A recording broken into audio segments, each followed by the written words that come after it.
अनंत गुणवती अनंत नामनी गिरिजे अनंत रूपिणी अनंत गुणवती अनंत नामनी गिरिजे शिवमोहिनी विश्वविलासिनी शिवमोहिनी विश्वविलासिनी रामकृष्ण जयदायिनी अनंत रूपिणी अनंत गुणवती अनंत नामनी गिरिजे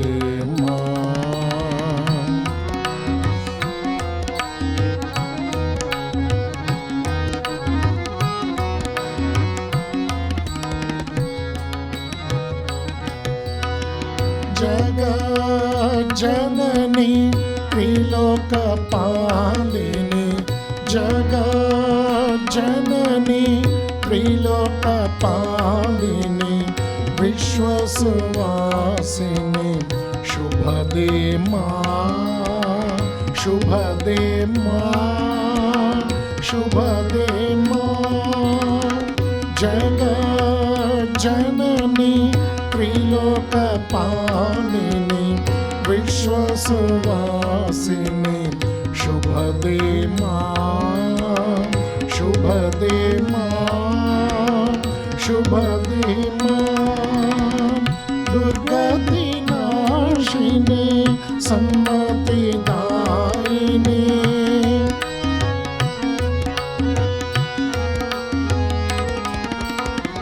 दुर्गति नाशिनी सन्मतिदायिनी भोगमोक्ष सुखकारिणी अनंत रूपिणी अनंत गुणवती अनंत नामनी गिरिजे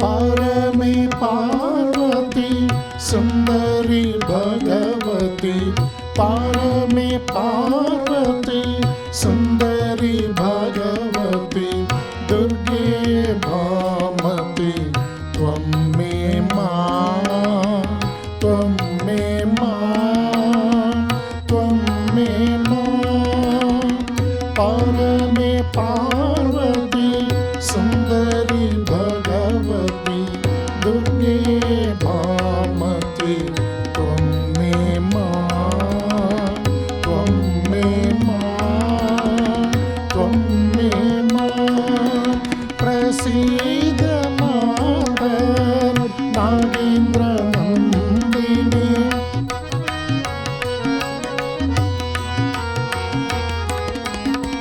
प्रसीद मातर नागेन्द्र नंदिनी चिर सुखदायिनी जय दे अनंत रूपिणी अनंत गुणवती अनंत नामनी गिरिजे शिवमोहिनी विश्वविलासिनी शिवमोहिनी विश्वविलासिनी रामकृष्ण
ತಾಯಿ ದುರ್ಗೆಯ ನಿಜವನರಿಯುವ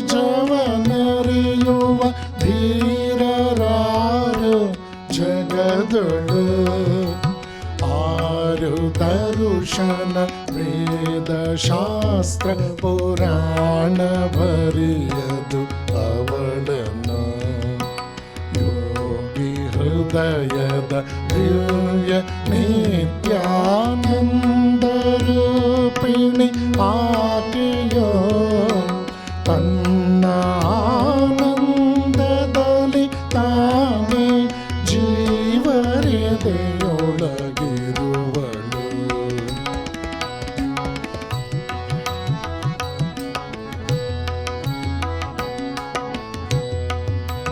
ಸಕಲ ಬ್ರಹ್ಮಾಂಡವನ್ನು ಬಸಿರಲಿ ಧರಿಸಿ ನಿತ್ಯವು ಪೊರೆವಳು. ಮೂಲಾಧಾರ ಸಹಸ್ರಾರದಿ ಮುನಿಗಳವಳನ್ನು ನೆನೆವರು. ಶಿವನ ಹೊರತಿನ್ನಾರು ಅರಿಯರು ಅವಳ ದಿವ್ಯ ಸ್ವರೂಪವ. ಪದ್ಮವನದಲ್ಲಿ ಹಂಸರೂಪನ ಜೊತೆಗೆ ನಲಿಯುವ ಮಾಟವ.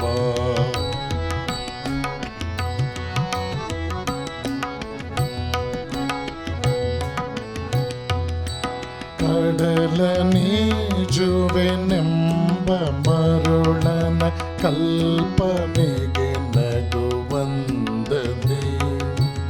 ಇಂಥ ತಾಯಿಯ ತಿಳಿದೆನೆಂದರೆ ಶ್ರೀ ಪ್ರಸಾದನು ನಗುವನು. ಜನಾದವ ಮುಗಿಲ ಚಂದ್ರನ ಹಿಡಿವ ಯತ್ನದ ತೆರದಲ್ಲಿ. ಬುದ್ಧಿಯರಿತರು ಹೃದಯವರಿಯದು ತಾಯಿ ದುರ್ಗೆಯ ನಿಜವನು. ತಾಯಿ ದುರ್ಗೆಯ ನಿಜವನರಿಯುವ ಧೀರರಾರು ಜಗದೊಳು. ಆರು ದರುಶನ ವೇದ ಶಾಸ್ತ್ರ ಪುರಾಣ ಬರೆಯದು ಅವಳನ್ನು. ಯೋಗಿ ಹೃದಯದ ದಿವ್ಯ ನಿತ್ಯಾನಂದ ರೂಪಿಣಿ ಆಕೆಯೋ ತನ್ನ ಆನಂದದಲ್ಲಿ ತಾನೇ ಜೀವರೆದೆಯೊಳಗಿರುವಳು.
ಶಾರದಾ ರೂಪತಾಳಿ ಬಂದಿಹಳು ತಾಯಿ ಕಾಳಿ. ಶಾರದಾ ರೂಪತಾಳಿ ಬಂದಿಹಳು ತಾಯಿ ಕಾಳಿ. ಅದನರಿತೆ ರಾಮಕೃಷ್ಣ ಅದನರಿತೆ ರಾಮಕೃಷ್ಣ ಪೂಜಿಸ ಪೂಜಿಸಿದರು ಭಾವತಾಳಿ ಶಾರದಾ ರೂಪತಾಳಿ ಬಂದಿಹಳು ತಾಯಿ ಕಾಳಿ ಶಾರದಾ ರೂಪತಾಳಿ ಆದ್ಯಶಕ್ತಿ ನೀ ಮಾತೆ ಆದ್ಯಶಕ್ತಿ ನೀ ಮಾತೆ ಸರ್ವಜೀವ ಮುಕ್ತಿ ದಾತೆ ಆದ್ಯಶಕ್ತಿ ನೀ ಮಾತೆ ಸರ್ವಜೀವ ಮುಕ್ತಿ ದಾತೆ ಮಹಾಲಕ್ಷ್ಮಿ ಸರಸ್ವತಿ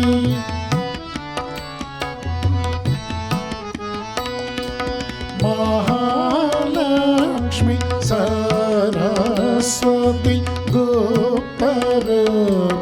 ಜ್ಞಾನದಾತೆ ಶಾರದಾ ರೂಪತಾಳಿ ಬಂದಿಹಳು ತಾಯಿ ಕಾಳಿ ಶಾರದಾ ರೂಪತಾಳಿ ಸೀತಾರಾಧ ಅನ್ನಪೂರ್ಣ ಸೀತಾರಾಧ ಅನ್ನಪೂರ್ಣ ಕಾಯ ಪಡೆದ ಭುವಿಯು ಧನ್ಯ ಸೀತಾರಾಧ ಅನ್ನಪೂರ್ಣ ಕಾಯ ಪಡೆದ ಭುವಿಯು ಧನ್ಯ ಪ್ರೇಮದಿಂದ ತಾಯಿಯೆಂದು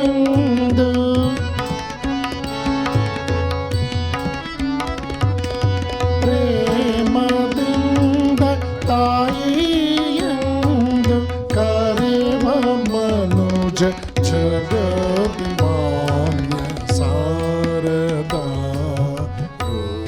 ರೂಪತಾಳಿ ಬಂದಿಹಳು ತಾಯಿ ಕಾಳಿ ಶಾರದಾ ರೂಪತಾಳಿ ದೀನ ಜನರ ಉದ್ಧರಿಸೆ ದೀನ ಜನರ ಉದ್ಧರಿಸೆ ದೀನ ರೂಪತಾಳಿ ಬಂದೆ ದೀನ ಜನರ ಉದ್ಧರಿಸೆ ದೀನ ರೂಪತಾಳಿ ಬಂದೆ ಅಭಯೇ ನೀನು ಉಭಯ ಕರದಿ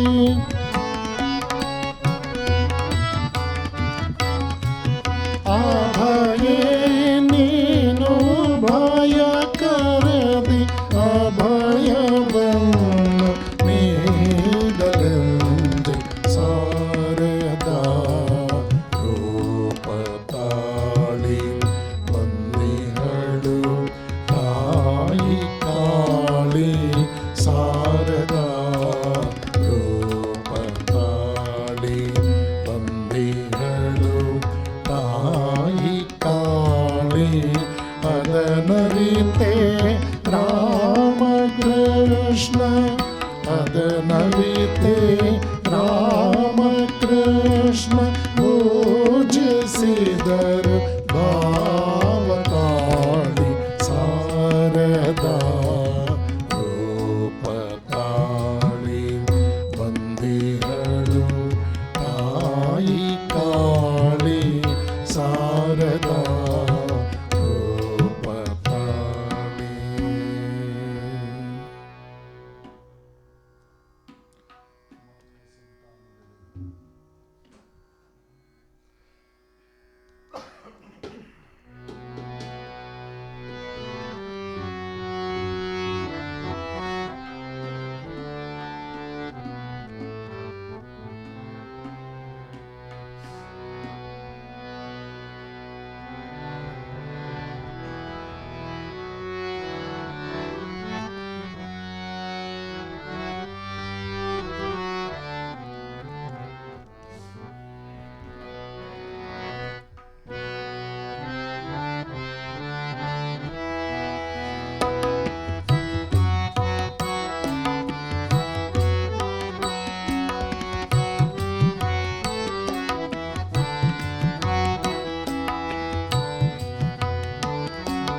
ಬೇಡಿಗೆ ಏನಿತು ಕರುಣೆ ನಿನ್ನದು ಅದನ್ನೇ ನೆನೆದರೆ ಕಂಬನಿಯೇ ಕೋಡಿಯೊಡೆದು ಹರಿವುದು ಮಾನವ ಸಂತಾನ ಬೇಡಿಗೆ ಏನಿತು ಕರುಣೆ ನಿನ್ನದು ಅದನ್ನೇ ನೆನೆದರೆ ಕಂಬನಿಯೇ ಕೋಡಿಯೊಡೆದು ಹರಿವುದು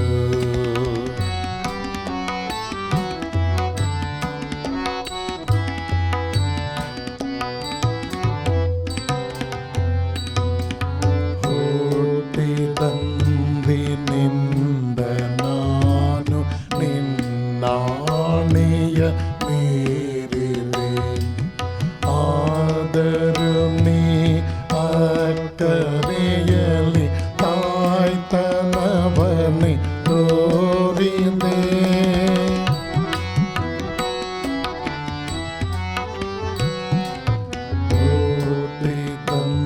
ಹುಟ್ಟಿದಂದಿನಿಂದ ನಾನು ನಿನ್ನಾಣೆಯ ಮೀರಿದೆ ಆದರೂ ನೀ ಅಕ್ಕರೆಯಲ್ಲಿ ತಾಯ್ತನವನ್ನೇ ತೋರಿದೆ ಮಧುರ ವಚನದಿಂದ ಮನವ ಸಂತೈಸುತ್ತ ನಲಿಸಿದೆ ಮಧುರ ವಚನದಿಂದ ಮನವ ಸಂತೈಸುತ್ತ ನಲಿಸಿದೆ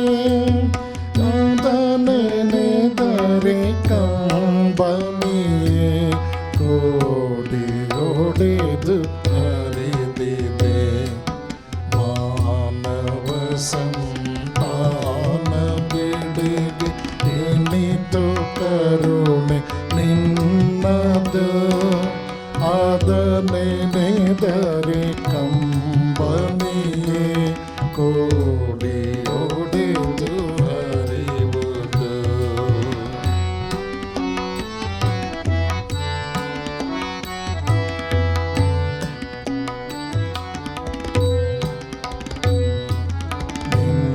ನಿನ್ನೊಲವಿನ ಹೊರೆಯ ಹೊತ್ತು ನಾನು ಬಹಳ ಬಳಲಿದೆ ಇನ್ನು ಮುಂದೆ ಹೊರಲಾರದೆ ಇದೆಯೋ ನರಳಿ ಹೊರಗಿದೆ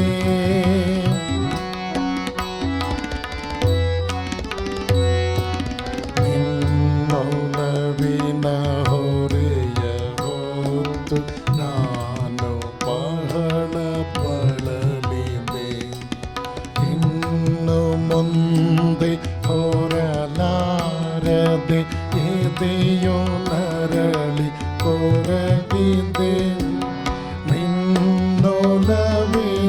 ಕರಸ್ಪರ್ಶದೆ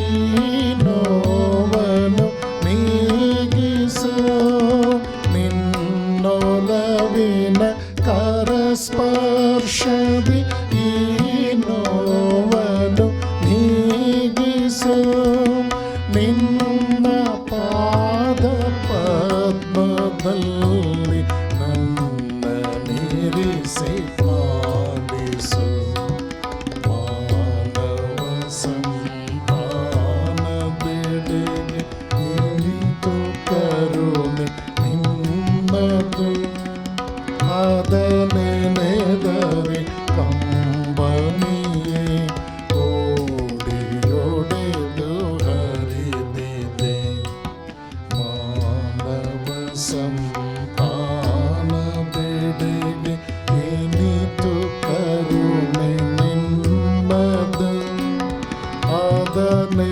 ನೆನೆದರೆ ಕಂಬನಿಯೇ ಕೋಡಿಯೊಡೆದು ಹರಿವುದು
ನಿನ್ನ ಬಾಳಿನ ಹೊಲವು ಪಾಳು ಬೇದಿರುವುದಲ್ಲೋ, ನಿನ್ನ ಬಾಳಿನ ಹೊಲವು ಪಾಳು ಬೇದಿರುವುದಲ್ಲೋ, ಕೃಷಿಗೈಯಲು ಕೂಡ ತಿಳಿಯದಿರುವೆ. ಎಂಥ ಹೊನ್ನನು ಬೆಳೆದು ತೆಗೆಯಬಹುದಾಗಿತ್ತು,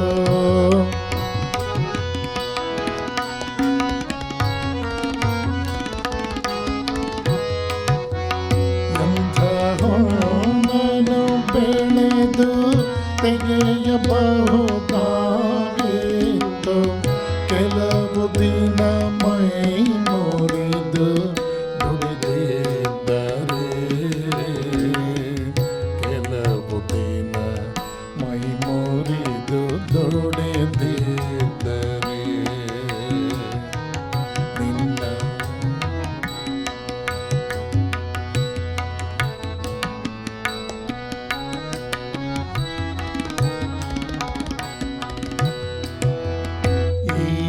ಈಗಲಾದರೂ ತಾಯ ಶ್ರೀನಾಮವೆಂತೆಂಬ, ಈಗಲಾದರೂ ತಾಯ ಶ್ರೀನಾಮವೆಂತೆಂಬ ಬೇಲಿಯನ್ನು ಕಟ್ಟಿನಿ ಕಾಯ್ದುಕೊಳ್ಳೋ. ಅದಕ್ಕಿಂತ ಬಲವಾದ ಕಾವಲಿನ್ನಾವುದಿದೆ,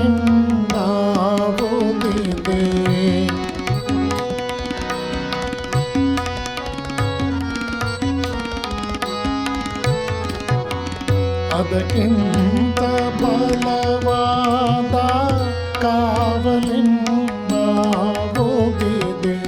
ಮೃತ್ಯುವು ನಿನ್ನ ಬಳಿ ಬರಲಾರನು, ಮೃತ್ಯುವು ನಿನ್ನ ಬಳಿ ಬರಲಾರನು.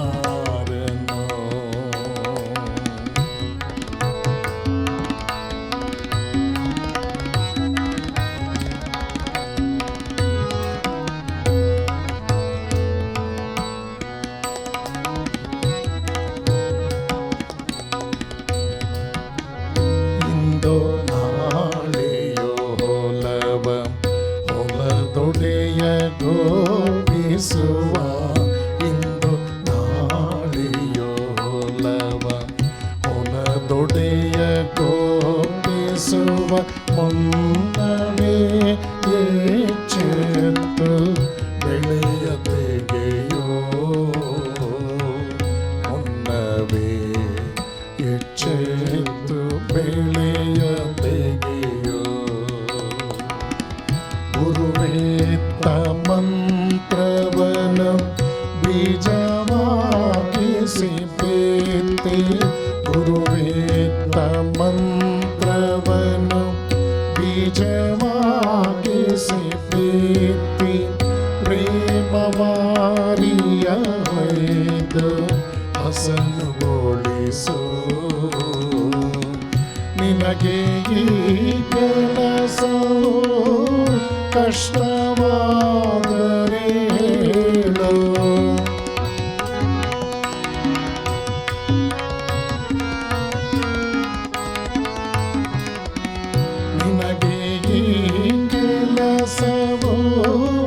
ಕಷ್ಟವಾದರೆ ಹೇಳು ರಾಮ ಪ್ರಸಾದನಿದು ನೆರವಿದೇಹನು ರಾಮ ಪ್ರಸಾದನಿದು ನೆರವಿದೇಹನು ನಿನ್ನ ಬಾಳಿನ ಹೊಲವು ಪಾಲು ಬೇಯುತ್ತಲ್ಲೋ ನಿನ್ನ ಬಾಳಿನ ಹೊಲವು ಪಾಲು ಬೇಯುತ್ತಲ್ಲೋ ಕೃಷಿ ಕೈಯಲು ಕೂಡ ತಿಳಿಯದಿರುವೆ ಎಂಥ ಹೊನ್ನನು ಬೆಳೆದು ತೆಗೆಯಬಹುದಾಗಿತ್ತು ಎಂಥ ಹೊನ್ನನು ಬೆಳೆದು ತೆಗೆಯಬಹುದಾಗಿತ್ತು ಕೆಲವು ದಿನ ಮೈ ಮುರಿದು ದುಡಿದಿದ್ದರೆ ಕೆಲವು ದಿನ ಮೈ ಮುರಿದು ದುಡಿದಿದ್ದರೆ ಕೆಲವು ದಿನ ಮೈ ಮುರಿದು ದುಡಿದಿದ್ದರೆ ಕೆಲವು ದಿನ ಮೈ ಮುರಿದು ದುಡಿದಿದ್ದರೆ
ಎಲ್ಲವೂ ನಿನ್ನಿಚ್ಛೆ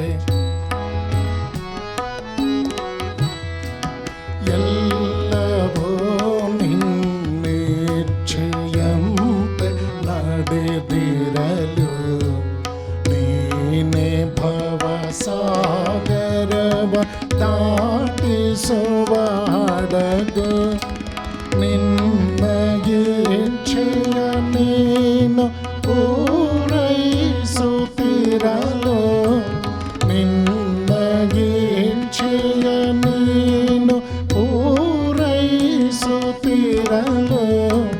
ತಮ್ಮ ಕೈಮಿದೆಂದು ತಿಳಿವರಿ ಜನರು ಎಲ್ಲವೂ ನಿನ್ನಿಚ್ಛೆ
ದಾಟಿಸುವ ಹಡಗು ಎಲ್ಲವೋ ನಿನ್ನಿಚ್ಛೆ.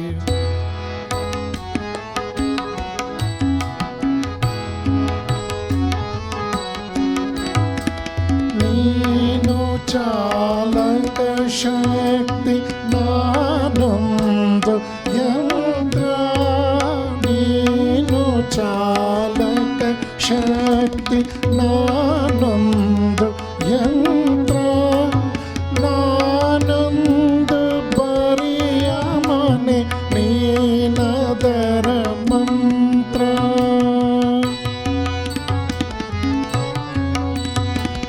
ನೀನು ಚಾಲಕ ಶಕ್ತಿ ನಾನೊಂದು ಯಂತ್ರ. ನಾನೊಂದು ಬರಿಯ ಮನೆ ನೀನದರ ಮಂತ್ರ. ನಾನೊಂದು ರಥವಾಗಿ ನೀನದರ ರಥಿಕ. ನೀ ನಡೆಸಿ ನಾಡಿವೆ ನಿನ್ನದಿ ಲೋಕ ಎಲ್ಲವೋ ನಿನ್ನಿಚ್ಛೆ. ಎಲ್ಲವೋ ನಿನ್ನಿಚ್ಛೆಯಂತೆ ನಡೆದಿರಲು ನೀನೇ ಭವಸಾಗರವ ದಾಟಿಸುವ ಹಡಗು. ನಿನ್ನ ಇಚ್ಛೆಯ ನೀನು ಪೂರೈಸುತ್ತಿರಲು. ನಿನ್ನ ಇಚ್ಛೆಯ ನೀನು ಪೂರೈಸುತ್ತಿರಲು. ತಮ್ಮ ಕೈಮೆಯದೆಂದು ತಿಳಿವರಿ ಜನರು ಎಲ್ಲವೋ ನಿನ್ನಿಚ್ಛೆ.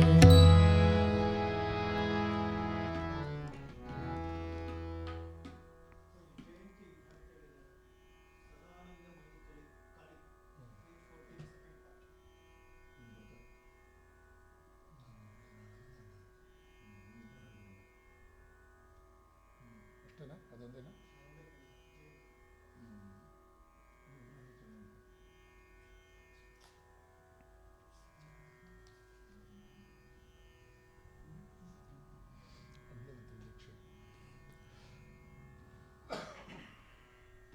ಅದೊಂದು ನಿಮಿಷ ಇರಿ.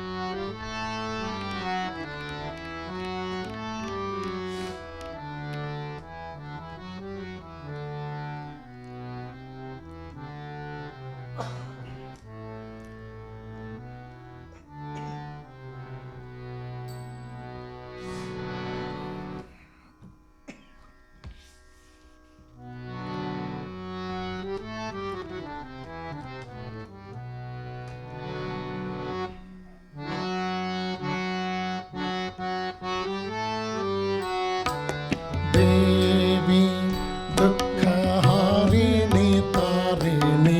ದೇವಿ ದುಃಖ ಹಾರಿಣಿ ತಾರಿಣಿ. ದೇವಿ ದುಃಖ ಹಾರಿಣಿ ತಾರಿಣಿ. ಮಹೇಶ ಹೃದಯ ವಾಸಿನಿ. ಜಯ ಜಯ ಜಗವಂದಿನಿ ಮಾ. ಜಯ ಜಯ ಜಗವಂದಿನಿ ಮಾ.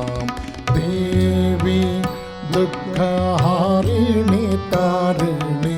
ದೇವಿ ದುಃಖ ಹಾರಿಣಿ ತಾರಿಣಿ. ಮಹೇಶ ಹೃದಯ ವಾಸಿನಿ. ಜಯ ಜಯ ಜಗವಂದಿನಿ ಮಾ. ಜಯ ಜಯ ಜಗವಂದಿನಿ ಮಾ.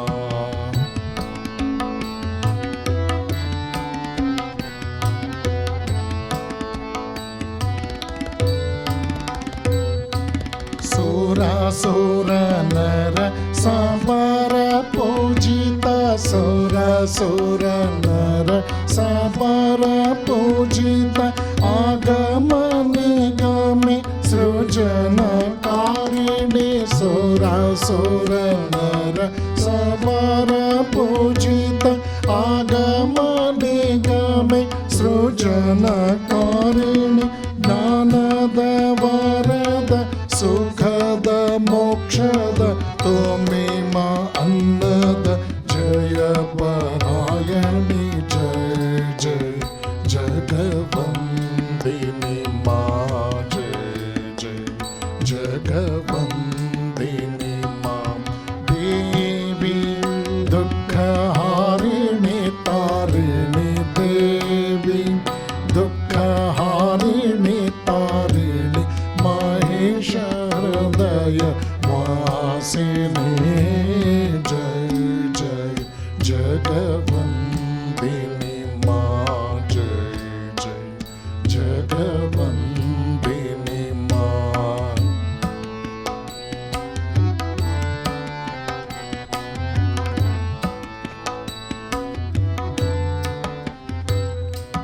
भैरवी भवानी नागेन्द्र नंदिनी भैरवी भवानी नागेन्द्र नंदिनी नागा नागा पाश घोरणी नादिनी भैरवी भवानी नागेन्द्र नंदिनी नागा नागा पाश घोरणी नादिनी ज्ञानेन्द्र भूपेन्द्र योगेन्द्रादिकोट चरणे पड़िया दिवस राजनी जय जय जगवन्दिनी मा जय जय जगवन्दिनी मा देवी दुःखहारिणी तारिणी देवी दुःखहारिणी तारिणी महेश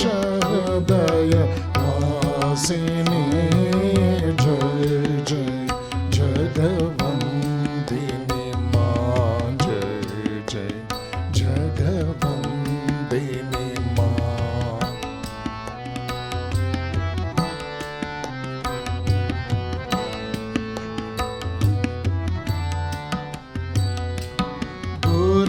गुरुमुखेशोनि तुमी मा भवानी गुरुमुखेशोनि तुमी मा भवानी आद्याशक्ति शिव शोभार जननी गुरुमुखेशोनि तुमी मा भवानी आद्याशक्ति शिव शोभार जननी मामा बोले डाके माँ तुम्हारे मामा बोले डाके माँ तुम्हारे ताई माँ तुम्हारे माँ बोले जाने जय जय जगवन्दिनी माँ जय जय जगवन्दिनी माँ मामा बोले डाके माँ तुम्हारे ताई माँ तुम्हारे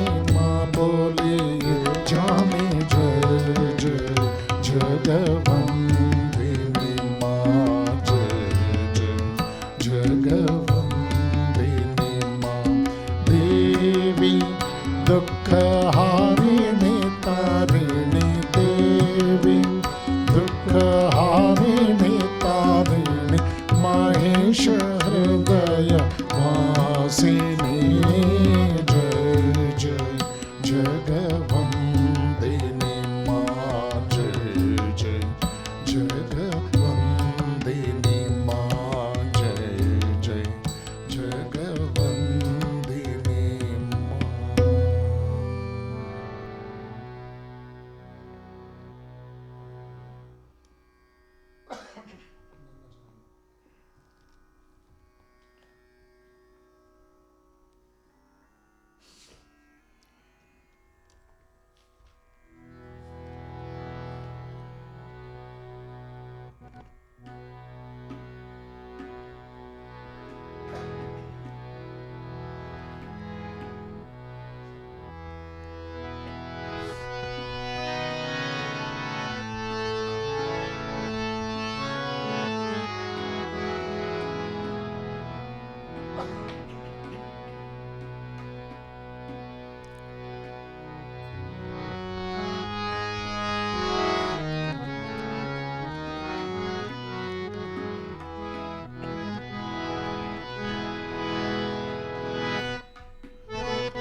ನನ್ನ ಜನನಿ ನಿನ್ನ ಜನನಿ ಎಂಬ ಭೇದ ಸಲ್ಲದು.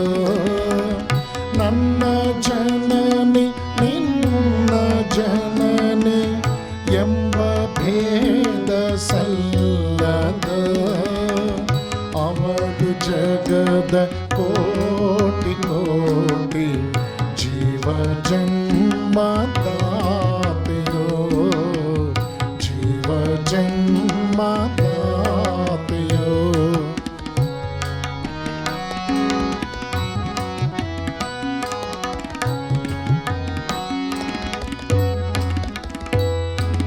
ತಾಯೇ ನಿನ್ನ ಸಮ್ಮುಖದಲ್ಲಿ ನಾವು ಕೂಡಿ ನಲಿವೆವು.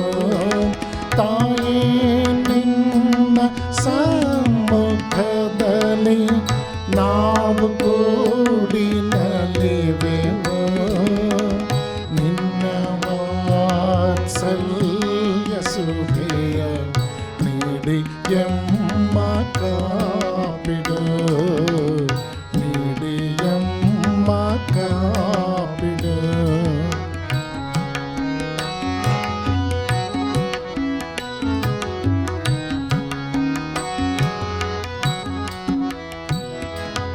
ಅಮ್ಮ ಎಂದು ಎಷ್ಟು ಬಾರಿ ಕರೆದರದು ಸಾಲದು. ಅಮ್ಮ ಎಂದು ಎಷ್ಟು ಬಾರಿ ಕರೆದರದು ಸಾಲದು. ತಾಯ ಮಧುರ ಋಣವ ನಾವು ತೀರಿಸಲೇ ಆರಿವು, ತೀರಿಸಲೇ ಆರಿವು.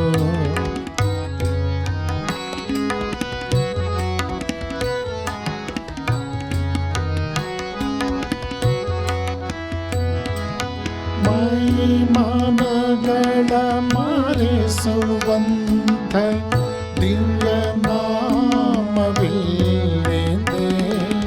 ಮೈ ಮನಗಳ ಮಾರಿಸುವಂಥ ದಿವ್ಯ ನಾಮವಿಲ್ಲಿದೆ. ಅಮ್ಮ ಎಂಬ ನಾಮ ಸುಧೆಗೆ ಜಗದಿ ಸಾಟಿಯಲ್ಲಿದೆ, ಜಗದಿ ಸಾಟಿಯಲ್ಲಿದೆ.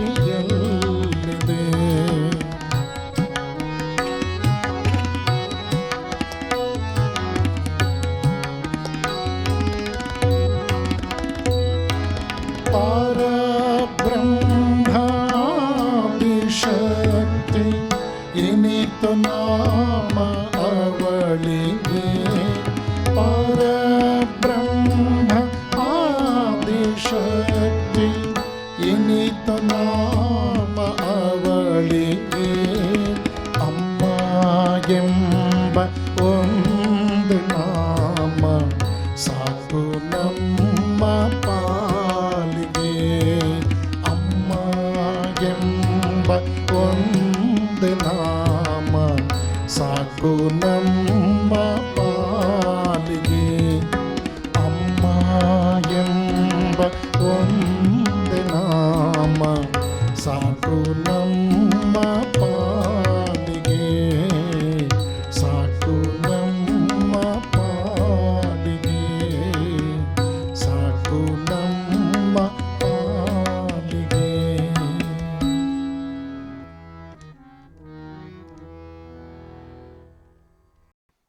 ಓಂ ಪವಿತ್ರಂ ಚರಿತಂ ಯಸ್ಯಾಹ ಪವಿತ್ರಂ ಜೀವನಂ ತಥಾ ಪವಿತ್ರತಾ ಸ್ವರೂಪಿಣ್ಯೈ ತಸ್ಯೈ ಕುರ್ಮೋ ನಮೋ ನಮಃ.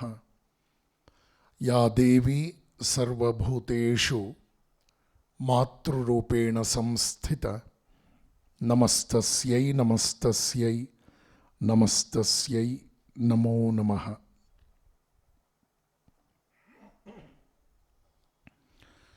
ದಿವ್ಯತ್ರಯರಾದ ಭಗವಾನ್ ಶ್ರೀರಾಮಕೃಷ್ಣರನ್ನು, ಶ್ರೀಮಾತೆ ಶ್ರೀ ಶಾರದಾ ದೇವಿಯವರನ್ನು, ಶ್ರೀಮತ್ ಸ್ವಾಮಿ ವಿವೇಕಾನಂದರನ್ನು, ಜಗತ್ತನ್ನು ಬೆಳಗಿದ ಎಲ್ಲ ಮಹಾನ್ ಚೇತನಗಳನ್ನು ಅತ್ಯಂತ ಶ್ರದ್ಧೆಯಿಂದ ನಮಸ್ಕರಿಸ್ತೇನೆ. ಪ್ರೀತಿಯ ಬಂಧುಗಳೇ, ಶರನ್ನವರಾತ್ರಿಯ ಅಂಗವಾಗಿ ಬೆಂಗಳೂರಿನ ವಿಜಯನಗರ ಮತ್ತು ಆಜುಬಾಜಿನ ಬಡಾವಣೆಯ ಸದ್ಭಕ್ತರೆಲ್ಲರೂ ಸೇರಿಕೊಂಡು ರೂಪಿಸ್ಕೊಂಡಿರ್ತಕ್ಕಂಥ ಕ್ಷೇಮಂಕರಿ ಸತ್ಸಂಗ ಕೇಂದ್ರದ ಅಡಿಯಲ್ಲಿ ಇವತ್ತು ವಿಶೇಷ ಸತ್ಸಂಗದ ಕಾರ್ಯಕ್ರಮ ರೂಪುಗೊಂಡು ಭಗವನ್ನಾಮ ಸಂಕೀರ್ತನೆ ಯಶಸ್ವಿಯಾಗಿ ನೆರವೇರಿದೆ. ಸಂಕೀರ್ತನೆಯಲ್ಲಿ ನನಗೆ ಸಹಕಾರ ನೀಡಿ ಭಜನೆಯ ಕಾರ್ಯಕ್ರಮವನ್ನು ಯಶಸ್ಸುಗೊಳಿಸಿದಂತಹ ನನ್ನ ಸೋದರಯತಿಗಳು, ತುಮಕೂರಿನ ರಾಮಕೃಷ್ಣ ವಿವೇಕಾನಂದ ಆಶ್ರಮದಲ್ಲಿ ಸಾಕಷ್ಟು ಜವಾಬ್ದಾರಿಯನ್ನು ಹೊತ್ತಂತಹ ಪೂಜ್ಯ ಸ್ವಾಮಿ ಧೀರಾನಂದಜಿಯವರೇ,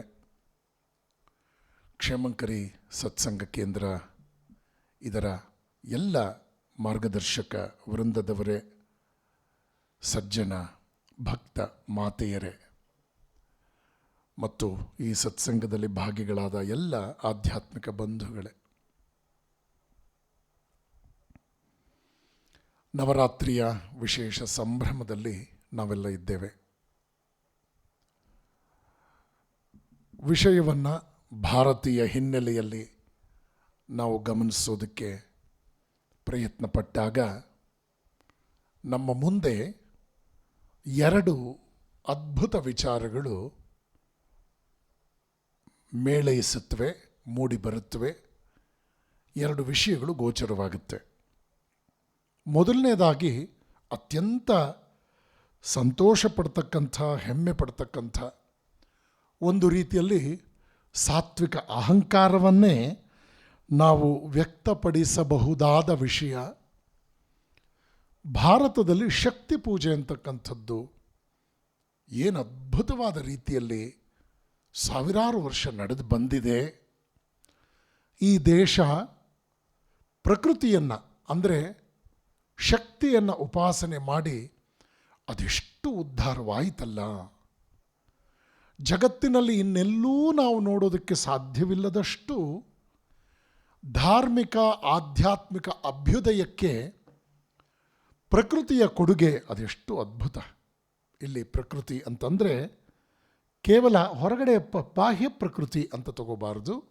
ಪ್ರಕೃತಿ ಮತ್ತು ಪುರುಷ, ಭಗವಂತನನ್ನು ಪುರುಷ ರೂಪದಲ್ಲಿ ಕಂಡಾಗ ಅವನೊಂದಿಗೆ ಅವನ ಲೀಲಾ ಸಹಚರಳಾಗಿ ಬರ್ತಕ್ಕಂಥವಳೆ ಪ್ರಕೃತಿ. ಹೀಗಾಗಿ ಈ ಸ್ತ್ರೀ ಶಕ್ತಿಯನ್ನು ಅದೆಷ್ಟು ವಿಧ ರೀತಿಯಲ್ಲಿ ಉಪಾಸನೆ ಮಾಡಿ ಭಾರತ ತಾನೂ ಉದ್ಧಾರವಾಯಿತು. ಜೊತೆಗೆ ಜಗತ್ತಿಗೂ ಕೂಡ ಈ ಒಂದು ಸ್ತ್ರೀ ಶಕ್ತಿಯ 10 ಆಯಾಮಗಳ ಯೋಗ್ಯ ಸ್ವರೂಪವನ್ನು ಪರಿಚಯ ಮಾಡಿಕೊಡೋದಕ್ಕೆ ಸಮರ್ಥವಾಯಿತು ಅಂತಕ್ಕಂಥದ್ದು ಅತ್ಯಂತ ಹೆಮ್ಮೆಯ ಘನತೆಯ ವಿಚಾರವಾದರೆ, ತಕ್ಷಣವೇ ನಮ್ಮ ಮುಂದೆ ಕಾಣ್ತಕ್ಕಂಥ ಮತ್ತೊಂದು ಪ್ರಶ್ನೆ, ಅಂತಹ ಶಕ್ತಿ ಉಪಾಸಕರಾಗಿದ್ದ ಭಾರತೀಯರ ಈ ಪವಿತ್ರ ನೆಲದಲ್ಲಿ ಇಂದು ಸ್ತ್ರೀಯರ ಸ್ಥಾನಮಾನಗಳು ಯಾಕೆ ಹೀಗಿದೆ? ಸ್ತ್ರೀಯರು ಯಾಕೆ ಶೋಷಣೆಗೆ ಒಳಗಾಗುತ್ತಾರೆ? ಸ್ತ್ರೀಯರ ಜೀವನದ ಉದ್ಧಾರಕ್ಕೆ ವಾತಾವರಣ ಪೂರಕವಾಗಿದೆಯಾ? ಪುರುಷ ಪ್ರಧಾನ ದೇಶ, ಪುರುಷ ಪ್ರಧಾನ ಸಮಾಜ ಅನ್ನುವಂತಹ ಮಾತುಗಳನ್ನೆಲ್ಲ ನಾವು ಗಮನಿಸ್ತೇವೆ. ಈ ಮಾತುಗಳ ವಾಸ್ತವಿಕತೆಯನ್ನು ನಾವು ತಿಳ್ಕೊಳ್ಬೇಕು ಅಂತಂದರೆ ಸಾಕಷ್ಟು ಆಳವಾಗಿ ಅಧ್ಯಯನ ಮಾಡಬೇಕು. ಇವತ್ತು ಯಾವುದನ್ನು ನಿಮ್ಮ ದೂರದರ್ಶನಗಳು ನಿಮ್ಮೆಲ್ಲರ ಮನೆಗೆ ದೂರಿ ಬಂದು ದೂರು ಕೊಡ್ತಾ ಇದೆಯೋ, ಈ ವಿಷಯಗಳು 15 ದಿವಸಗಳಲ್ಲಿ ಮೊದಲನೆಯ ದಿವಸ ಪ್ರಸಾರವಾದಂತಹ ಟೆಲಿಕಾಸ್ಟ್ ಆದಂತಹ ವಿಷಯಕ್ಕೂ ಸತ್ಯತೆಗೂ 15 ದಿನದ ನಂತರ ಅದೇ ವಿಷಯವನ್ನು ಅದೇ ಚಾನಲ್ ಪ್ರಸಾರ ಮಾಡುವಂತಹ ವಿಷಯದ ಸತ್ಯತೆಯ ಪ್ರಮಾಣಕ್ಕೂ ನೋಡಿದಾಗ ಅಜಗಜಾಂತರ. ಬಹಳಷ್ಟು ಸಂದರ್ಭಗಳಲ್ಲಿ ಕೆಲವರು ಹೇಳೋದುಂಟು, ಪರೀಕ್ಷೆಯಲ್ಲಿ ಖಾಲಿ ಕಾಗದ ಕೊಟ್ಟು ಬರೋ ಬದಲು ಏನಾದರೂ ಬರೆದು ಬರಬೇಕಾಗಿತ್ತು ಅಂತ.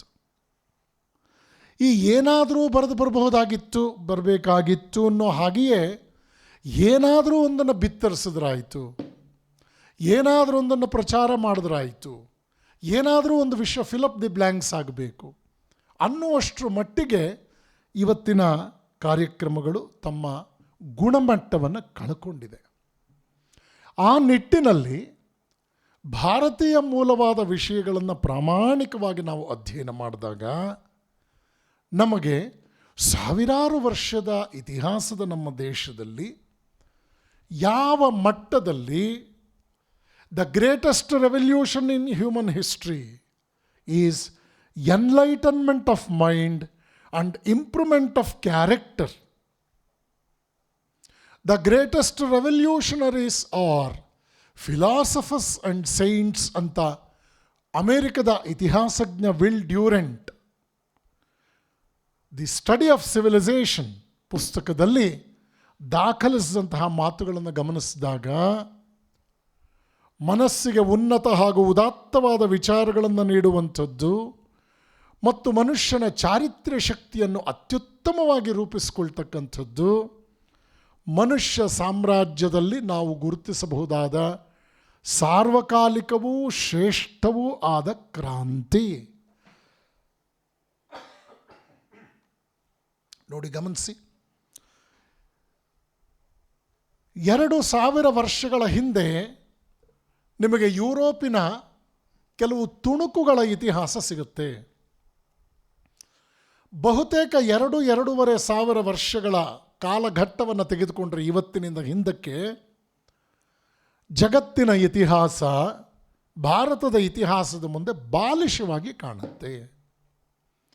ಹಾಗಾಗಿ ಎಂದೂ ಕೂಡ ಮನುಷ್ಯ ನಾಗರಿಕತೆ ನಡೆದು ಬಂದ ಹಾದಿಯಲ್ಲಿ ಯಾವುದೋ ಒಂದು ಕಾಲಘಟ್ಟದಲ್ಲಿ ಭಾರತದ ಒಂದು ನ್ಯೂನತೆಯನ್ನು ಕಂಡು ಅದನ್ನು ಜಗತ್ತಿನ ಇನ್ನೊಂದು ರಾಷ್ಟ್ರದೊಂದಿಗೆ ಅದೇ ವಿಷಯವನ್ನು ಹೋಲಿಕೆ ಮಾಡಿ ಭಾರತ ಈ ವಿಷಯದಲ್ಲಿ ಎಷ್ಟು ಹಿಂದುಳಿದಿದೆಯಲ್ಲ ಅನ್ನುವ ತೀರ್ಮಾನಕ್ಕೆ ಬರ್ತಕ್ಕಂಥದ್ದು ಬಹಳ ದೊಡ್ಡ ಲೋಪವಾಗುತ್ತೆ. ಶುಕ್ರಾಚಾರ್ಯನ ಮಗಳು ನಾವು ನೋಡ್ತೇವೆ, ದೇವಯಾನಿ. ಅವಳು ತನ್ನ ತಂದೆಯಲ್ಲಿ ಶಿಷ್ಯತ್ವ ಪಡೆದು ವಿದ್ಯಾಭ್ಯಾಸ ಮಾಡ್ತಾ ಇದ್ದಂಥ ಕಚ ಅನ್ನುವ ಬ್ರಹ್ಮಚಾರಿಗೆ ಮೋಹಗೊಳ್ತಾಳೆ. ಅವಳು ಕಚನನ್ನು ಕೇಳ್ಕೊಳ್ತಾಳೆ, ನಿನ್ನನ್ನು ನಾನು ಇಷ್ಟಪಟ್ಟಿದ್ದೇನೆ, ನೀನು ನನ್ನನ್ನು ವಿವಾಹ ಮಾಡ್ಕೋ, ನಾವಿಬ್ಬರು ಸುಖವಾಗಿರೋಣ ಅಂತ ಹೇಳಿದಾಗ ಕಚ ಹೇಳ್ತಾನೆ, ಪಾಠ ಹೇಳಿಕೊಟ್ಟಂತಹ ಗುರು ನನಗೆ ತಂದೆಯ ಸಮಾನ. ಈ ಮಾಂಸಲ ಶರೀರಕ್ಕೆ ನಮ್ಮಮ್ಮ ಅಪ್ಪ ಜನ್ಮ ಕೊಟ್ಟರು, ನನ್ನ ತಂದೆ ಜನ್ಮ ಕೊಟ್ಟ. ಆದರೆ ನನಗೆ ಜ್ಞಾನದ ಈ ಸಂಸ್ಕಾರದ ಶರೀರಕ್ಕೆ ಜನ್ಮ ಕೊಟ್ಟವನು ನನ್ನ ಗುರು. ಅವನು ನನ್ನ ತಂದೆಯ ಸ್ಥಾನದಲ್ಲಿ ನಿಲ್ಲುವಂಥವನು. ಅವನ ಮಗಳು ನೀನು ನನಗೆ ಸೋದರಿ ಆಗ್ತೀಯಾ? ಆದ್ದರಿಂದ ನಾನು ಸೋದರಿಯನ್ನು ವರಿಸೋದಕ್ಕೆ ಸಾಧ್ಯ ಉಂಟೇನೋ? ಅದು ಸಾಧ್ಯವೇ ಇಲ್ಲ. ನಿನ್ನ ಈ ಆಸೆಯನ್ನು ಬಿಟ್ಟು ಬಿಡು ಅಂತ ಹೇಳ್ತಾನೆ. ನೋಡಿ, ಗಮನಿಸಬೇಕಿಲ್ಲಿ, ಸಂದರ್ಭೋಚಿತವಾಗಿ ನಿಮಗೆ ಈ ವಿಷಯವನ್ನು ಕೊಟ್ಟೆ. ಇಲ್ಲಿ ನಮಗೆ ಅರ್ಥವಾಗುತ್ತೆ, ಭಾರತೀಯ ಗುರುಕುಲ ಸಿಸ್ಟಮ್ ಆಫ್ ಎಜುಕೇಷನ್ನಲ್ಲಿ ಗುರುವಿನ ಮಗಳೇ ಸ್ವತಃ ಮುಂದೆ ಬಂದು ಒಬ್ಬ ಯೋಗ್ಯ ಶಿಷ್ಯನನ್ನು ಮದುವೆ ಮಾಡ್ಕೊಳ್ತೀನಿ ತನ್ನ ತಂದೆಯ ಶಿಷ್ಯನನ್ನು ಅಂದಾಗ ಆತ ಕಲ್ಪಿಸಿದ ಸಂಬಂಧವನ್ನು ನಾವಿಲ್ಲಿ ಗಮನಿಸಬೇಕು. ಅಷ್ಟರ ಮಟ್ಟಿಗೆ ಗುರುಕುಲದಲ್ಲಿ ಅಧ್ಯಯನ ಮಾಡಿದಂತಹ ಒಂದು ಸಾಮಾನ್ಯ ಕುಟುಂಬದ ಒಬ್ಬ ಬಾಲಕ ಯುವಕನಾಗಿ ಅವನು ತನ್ನ ಜೀವನದ ಚಾರಿತ್ರ್ಯದ ವಿಷಯದಲ್ಲಿ, ಒಂದು ವಿವಾಹ ಅನ್ನೋದ್ರ ವಿಷಯದಲ್ಲಿ ಅದೆಷ್ಟು ಗಮನ ಕೊಟ್ಟಿದ್ದ, ಎಚ್ಚರಿಕೆ ವಹಿಸಿದ್ದ ಅನ್ನೋದನ್ನು ಗಮನಿಸ್ತೇವೆ. ಹಾಗಾಗಿ ಪಾಶ್ಚಾತ್ಯ ಜಗತ್ತಿನ ಚಿಂತಕರ ಮೊದಲುಗೊಂಡು ಹೊರ ರಾಷ್ಟ್ರಗಳಿಂದ ಭಾರತಕ್ಕೆ ಬಂದಂತಹ ಪ್ರವಾಸಿ ಪ್ರಮುಖರನ್ನು ಕೂಡ ಒಳಗೊಂಡು ಅವರೆಲ್ಲರೂ ಬರೆದಂಥ ಜಗತ್ತಿನ ಇತಿಹಾಸದ ಮಹಾಮೌಲ್ಯಗಳ ವಿಷಯದಲ್ಲಿ ಘನ ಸ್ವರೂಪದಲ್ಲಿ ಈ ಮೌಲ್ಯಗಳು ಸಾಕ್ಷಾತ್ತಾಗಿ ಕಂಡದ್ದು ಭಾರತೀಯ ಪರಂಪರೆಯಲ್ಲೇ ಸಿಂಹಪಾಲು. ಕಳೆದ 1,000 ವರ್ಷಗಳ ಇತಿಹಾಸವನ್ನು ಕಂಡಾಗ ಭಾರತದಲ್ಲಿ ಆಗಿ ಹೋಗಿರಬಹುದಾಗಿರ್ತಕ್ಕಂಥ ಹಲವಾರು ಬದಲಾವಣೆಗಳನ್ನು ಕಂಡಾಗ, ಹಲವಾರು ಸಂಸ್ಕೃತಿಗಳ ಇಷ್ಟ ಅನಿಷ್ಟ ಪ್ರಭಾವಗಳಿಗೆ ಇದು ತುತ್ತಾಗಿದ್ದಾಗ, ಇದರ ಆಚರಣೆಗಳಲ್ಲಿ ಆರೋಗ್ಯಕರ ಅನಾರೋಗ್ಯಕರ ತಿರುವುಗಳು ಪಡ್ಕೊಂಡಿದ್ದಾಗ, ಇವತ್ತಿನ ಕಾಲಘಟ್ಟದಲ್ಲಿ ನಾವು ಈ ದೇಶ ಯಾಕೆ ಹೀಗಿದೆ ಅನ್ನುವ ರೀತಿಯಲ್ಲಿ ತೀರ್ಮಾನಕ್ಕೆ ಬರುವಂಥದ್ದು ಒಂದು ರೀತಿಯಲ್ಲಿ ನಮ್ಮ ಅಜ್ಞಾನ. ಹಾಗಾಗಿ ಭಾರತದಲ್ಲಿ ಶಕ್ತಿ ಪೂಜೆ ನಡೆದದ್ದು, ಭಾರತ ಪಂಚಭೂತಗಳನ್ನು ಗೌರವಿಸಿದ್ದು, ಭಾರತ ಭೂಮಿಯನ್ನು ತಾಯಿ ಅಂತ ಪೂಜೆ ಮಾಡಿದ್ದು, ಮಾತೆ, ಮಾತೃಭಾಷೆ, ಮಾತೃಭೂಮಿ ಇದರ ಬಗ್ಗೆ ಭಾರತ ತಾಳಿದ ನಿಲುವು, ಇದನ್ನೆಲ್ಲ ಕಂಡಾಗ ಇವತ್ತಿನ ಬುದ್ಧಿಜೀವಿಗಳು ಭೂಮಿಯನ್ನು ಭೂಮಿ ತಾಯಿ ಅಂತ ಹೇಳಿದ್ರೆ ಹಾಗೆಲ್ಲ ಕರೆಯೋದು ಬೇಡ, ಇದರಿಂದ ಅಲ್ಪಸಂಖ್ಯಾತರ ಮನಸ್ಸಿಗೆ ನೋವುಂಟಾಗುತ್ತೆ ಅಂತ ಮಾತನಾಡೋಷ್ಟರ ಮಟ್ಟಿಗೆ ಅಲ್ಪಸಂಖ್ಯಾತರ ರಕ್ಷಣೆಯ ಜವಾಬ್ದಾರಿಯನ್ನು ಇವರು ಬಹಳ ವಿಶೇಷವಾಗಿ ಹೊತ್ತಿದ್ದಾರೆಯೋ ಎಂಬಂತೆ ಕಾಣುತ್ತೆ. ಸರಸ್ವತಿಯ ವಂದನೆ, ಈ ದೇಶದ ಸಂಸ್ಕೃತಿಯಲ್ಲಿ ಸರಸ್ವತಿ ಮಾತೆಗೆ ಯಾವ ಸ್ಥಾನ ಇದೆ? ಸರಸ್ವತಿಯ ವಂದನೆ ಇತರರ ಮನಸ್ಸಿಗೆ ನೋವುಂಟು ಮಾಡಿದರೆ ಅನ್ನುವಂತಹ ಒಂದು ರೀತಿಯಲ್ಲಿ ಇದೆಲ್ಲವೂ ಕೂಡ ಕೇವಲ ರಾಜಕೀಯ ಕಾರಣಗಳೇ ಹೊರತು ಇದು ನೈತಿಕ ಕಾರಣಗಳು ಅಲ್ಲ. ಈ ದೇಶದ ಸಂಸ್ಕೃತಿಯ ಹಿನ್ನೆಲೆಯಲ್ಲಿ ನಾವಿದನ್ನು ವಿಶ್ಲೇಷಿಸಿದಾಗ ಪ್ರತಿಯೊಂದು ಭಾರತೀಯ ಆಚರಣೆಯ ವಿಷಯದಲ್ಲಿ ನಾವು ಬಹಳಷ್ಟು ರೀತಿಯಲ್ಲಿ ದಾರಿ ತಪ್ಪಿದವು ಈ ಪ್ರಭಾವಗಳಿಂದ. ಈ ದೇಶದಲ್ಲಿ ನಿಜವಾಗಿಯೂ ಕೂಡ ಭಾರತದ ಬಡತನ, ಭಾರತಕ್ಕೆ ಸಂಬಂಧಪಟ್ಟಂತಹ ಸಂಸ್ಕೃತಿ, ಭಾರತದಲ್ಲಿ ವಸ್ತುರೂಪದ ಸಂಪತ್ತಿಗಿಂತಲೂ ಹೆಚ್ಚಾಗಿ ಆದರ್ಶದ ನೈತಿಕತೆಯ ಜೀವನಕ್ಕೆ ಒತ್ತು ಕೊಡ್ತಾ ಇದ್ದರು ಅಂತಕ್ಕಂಥ ಶಿಕ್ಷಣದ ಪ್ರಭಾವಕ್ಕೇ ಒಳಗಾಗದೇ ಇದ್ದಂತಹ ಜವಾಹರ್ಲಾಲ್ ನೆಹರು ಅಂತಹ ವ್ಯಕ್ತಿ ಹೊರ ರಾಷ್ಟ್ರಗಳಲ್ಲಿ ಶಿಕ್ಷಣವನ್ನು ಪಡೆದು ಹೊರ ರಾಷ್ಟ್ರಗಳ ಮಜಲುಗಳಲ್ಲೇ ತನ್ನ ಯೌವನದ ಜೀವನವನ್ನು ರೂಪಿಸಿಕೊಂಡು ಆ ನಂತರದ ದಿನಗಳಲ್ಲಿ ಈ ದೇಶದ ಪ್ರಥಮ ಪ್ರಧಾನಿ ಆದಾಗ ಖಂಡಿತವಾಗಿಯೂ ಭಾರತಕ್ಕೆ ಅತ್ಯಂತ ಅವಶ್ಯಕವಾದ ಶಿಕ್ಷಣ ವ್ಯವಸ್ಥೆಯ ಬಗ್ಗೆ ಅವರು ಗಮನಿಸಿದ್ದು ಯಾವ ಪ್ರಮಾಣದ್ದು ಇದೊಂದು ಯಕ್ಷ ಪ್ರಶ್ನೆ. ಹೀಗಾಗಿ ಭಾರತೀಯ ಮೂಲವಾದ ವಿಷಯಗಳನ್ನು ಒಂದೋ ಮೂಢನಂಬಿಕೆ, ಇಲ್ವೋ ಮತ್ತೊಬ್ಬರ ಮನಸ್ಸಿಗೆ ನೋವುಂಟಾಗತ್ತೆ, ಇಲ್ವೋ ಅದು ಅಜ್ಞಾನದ ಪರಮಾವಧಿ ಅನ್ನುವಷ್ಟರ ಮಟ್ಟಿಗೆ ಈ ದೇಶದ ಆಚರಣೆಗಳನ್ನು ಬಿಂಬಿಸಲಾಯಿತಲ್ಲ, ಇದು ಬಹಳ ದೊಡ್ಡ ರೀತಿಯಲ್ಲಿ ದೇಶಕ್ಕೆ ಉಂಟಾದಂತಹ ದೊಡ್ಡ ದ್ರೋಹ, ಇದೊಂದು ನಷ್ಟ, ನಮ್ಮ ಸಂಸ್ಕೃತಿಗೆ ನಷ್ಟ. ಹಾಗಾಗಿ ಸ್ವಾಮಿ ವಿವೇಕಾನಂದರ ಮಾತುಗಳು ನೋಡಿ, 10 ಮಾತುಗಳನ್ನು ನಾವು ಗಮನಿಸೋಣ. ವಿವೇಕಾನಂದರು ಹೇಳಿದಂಥ ಮಾತುಗಳು ಜೊತೆಯಾಗಿ ನಾವು ಅಧ್ಯಯನ ಮಾಡಬೇಕು. ಹಿಂದಿನ ನಾಗರಿಕತೆಗಳನ್ನು ಪುರುಷರು ನಿರ್ಮಿಸಿದರು, ಮುಂದಿನ ನಾಗರಿಕತೆಗಳನ್ನು ಸ್ತ್ರೀಯರು ನಿರ್ಮಿಸುತ್ತಾರೆ. ಮೊದಲನೇ ಮಾತು. ಎರಡನೇ ಮಾತು, 50,000 ಪುರುಷರು 50 ವರ್ಷಗಳಲ್ಲಿ ಮಾಡಬಹುದಾದ ಕಾರ್ಯವನ್ನು 500 ಸ್ತ್ರೀಯರು 10 ವರ್ಷದಲ್ಲಿ ಮಾಡಬಲ್ಲರು. ಮೂರನೇ ವಿಚಾರ, ಸ್ತ್ರೀಯರಿಗೆ ಕೊಡಬೇಕಾದ ಶಿಕ್ಷಣವೇ ಬೇರೆ, ಪುರುಷರಿಗೆ ಕೊಡಬೇಕಾದ ಶಿಕ್ಷಣವೇ ಬೇರೆ. ಮ್ಯಾಸ್ಕ್ಯುಲೈನ್ ಟೆಂಪರ್ಮೆಂಟ್ ಕೆಡದಲೇ ಇರೋ ಹಾಗೆ ಪೌರುಷದ ಪಾಠವನ್ನು ಪುರುಷರಿಗೆ ಕೊಡಬೇಕು. ಫೆಮಿನೈನ್ ಟೆಂಪರ್ಮೆಂಟ್ ಫೆಮಿನಿಸ್ಟ್ ಅಲ್ಲ, ಫೆಮಿನೈನ್ ಟೆಂಪರ್ಮೆಂಟನ್ನು ಚೆನ್ನಾಗಿ ವಿಕಸನಗೊಳ್ಳುವಂತೆ ಮಾಡಬೇಕು ಅಂತಂದರೆ ನಮ್ಮ ಹೆಣ್ಣು ಮಕ್ಕಳಿಗೆ ಕೊಡಬೇಕಾದ ಶಿಕ್ಷಣ ಪವಿತ್ರತೆಯ ದೃಷ್ಟಿಯಲ್ಲಿ. ತಂದೆ ತೀರ್ಕೊಂಡ್ರೆ ಕುಟುಂಬ ಅರ್ಧ ಅನಾಥ, ತಾಯಿ ತೀರ್ಕೊಂಡ್ರೆ ಇಡೀ ಕುಟುಂಬ ಅನಾಥ ಅನ್ನೋ ಮಾತಿನಲ್ಲಿ ಸ್ತ್ರೀಯರಿಗೆ ಕೊಡಬೇಕಾದ ಶಿಕ್ಷಣ, ಸ್ತ್ರೀಯರಿಗೆ ಕೊಡಬೇಕಾದ ರಕ್ಷಣೆ, ಸ್ತ್ರೀಯರಿಗೆ ಕೊಡಬೇಕಾದ ಸ್ವಾತಂತ್ರ್ಯದ ಮಹಾಮೌಲ್ಯ ಯಾವ ಚೌಕಟ್ಟಲ್ಲಿರಬೇಕು ಅದನ್ನು ಭಾರತೀಯ ಹಿನ್ನೆಲೆಯಲ್ಲಿಯೇ ವಿಶ್ಲೇಷಿಸಬೇಕೇ ಹೊರತು ಅಮೇರಿಕದಲ್ಲೇ ಹೆಣ್ಣು ಮಕ್ಕಳು ಹೀಗೆ ಓಡಾಡ್ತಾರೆ, ರಷ್ಯಾದಲ್ಲಿ ಹೀಗಿದ್ದಾರೆ ಹೆಣ್ಣು ಮಕ್ಕಳು ಅನ್ನುವಂತಹ ರೀತಿಯಲ್ಲಿ ಭಾರತೀಯ ಹೆಣ್ಣು ಮಕ್ಕಳಿಗೆ ಭಾರತೀಯ ಸಂಸ್ಕೃತಿ ಪ್ರತಿಪಾದಿಸಿದಂತಹ ಜೀವನ ವಿಧಾನವನ್ನು ಸಂಪೂರ್ಣವಾಗಿ ಅದನ್ನು ತೊಡೆದು ಹಾಕಿ ಹೊಸದೇನನ್ನೋ ತುಂಬೋದಕ್ಕೆ ಬರುವಂಥ ಒಂದು ಪ್ರಯತ್ನ ಇದೆಯಲ್ಲ, ಇದು ಆಧುನಿಕ ಪ್ರಯತ್ನ ಅಲ್ಲ, ಇದು ಸುಧಾರಣೆ ಅಲ್ಲ, ಇದು ಮೂಲ ಸ್ವರೂಪದ ನಾಶ. ಆ ನಿಟ್ಟಿನಲ್ಲಿ ನಾವು ಭಾರತವನ್ನು ವಿಶ್ಲೇಷಿಸಬೇಕು. ಇವತ್ತು ನಾವು ನೋಡ್ತಾ ಇರತಕ್ಕಂಥ ಸಂಸ್ಕೃತಿ ಇದೆಯಲ್ಲ, ಇದು ಪರಿಪೂರ್ಣವಾಗಿ ಪಾಶ್ಚಾತ್ಯ ಸಂಸ್ಕೃತಿಯ ಒಳಿತಾದದ್ದು ಅಲ್ಲ, ಭಾರತೀಯ ಸಂಸ್ಕೃತಿಯ ಒಳಿತಾದದ್ದು ಅಲ್ಲ. ಭಾರತ ಮತ್ತು ಪಾಶ್ಚಾತ್ಯ ನಾಗರಿಕತೆಗಳ ಸಂಸ್ಕೃತಿ ಅನ್ನೋ ಶಬ್ದ ತಪ್ಪಾಗುತ್ತೆ, ನಾಗರಿಕತೆಗಳ ಕೆಟ್ಟ ಕೆಡಕುಗಳು, ಕೊಳಕು, ಎಲ್ಲ ರೀತಿಯ ಒಂದು ರೀತಿ ಸಾಂಕ್ರಾಮಿಕವಾದ ಕೊಳಕು ಇವತ್ತು ವಿಜೃಂಭಿಸ್ತಾ ಇದೆ. ಈ ನಿಟ್ಟಿನಲ್ಲಿ ಭಾರತದಲ್ಲಿ ಶಕ್ತಿ ಪೂಜೆ ಇಲ್ಲೂ ಕೂಡ ಒಂದು ವೈಶಿಷ್ಟ್ಯತೆ ಇದೆ. ನಾವು ಗಮನಿಸ್ತೇವೆ, ರಾಮಾಯಣದಲ್ಲಿ ಸೀತೆಯ ಪಾತ್ರಕ್ಕೆ ಶ್ರೀರಾಮ ಕೊಟ್ಟ ಒತ್ತು, ತನಗೆ ತೊಂದರೆ ಕೊಟ್ಟರೂ ಕೂಡ ಚಿಕ್ಕಮ್ಮನೊಂದಿಗೆ ರಾಮ ನಡೆದುಕೊಂಡಂತಹ ರೀತಿ,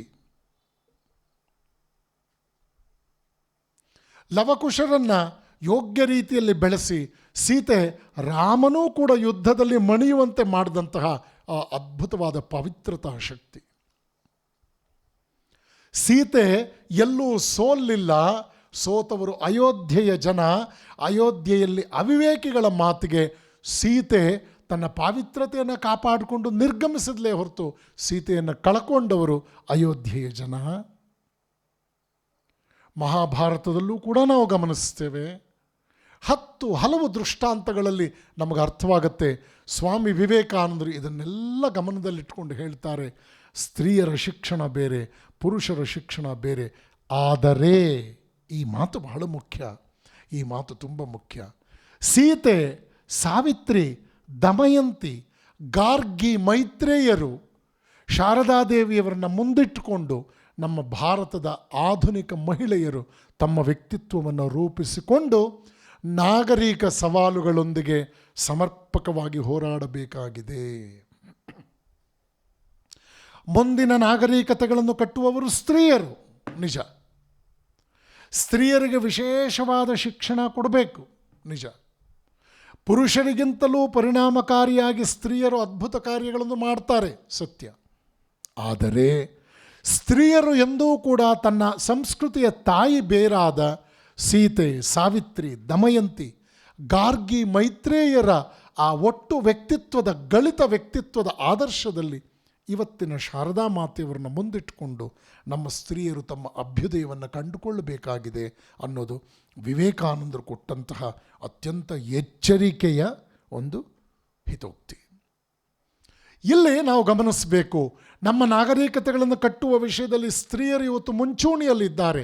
ಆದರೆ ಇವತ್ತಿನ ಕುಟುಂಬಗಳನ್ನು ನೋಡಿದಾಗ ಬಹಳ ನೊಂದುಕೊಂಡು ಹೇಳಬೇಕಾಗುತ್ತೆ. ಎಷ್ಟೋ ಸಂದರ್ಭಗಳಲ್ಲಿ ಕಣ್ಣೀರು ತರಿಸ್ತಕ್ಕಂಥ ವಿಚಾರ.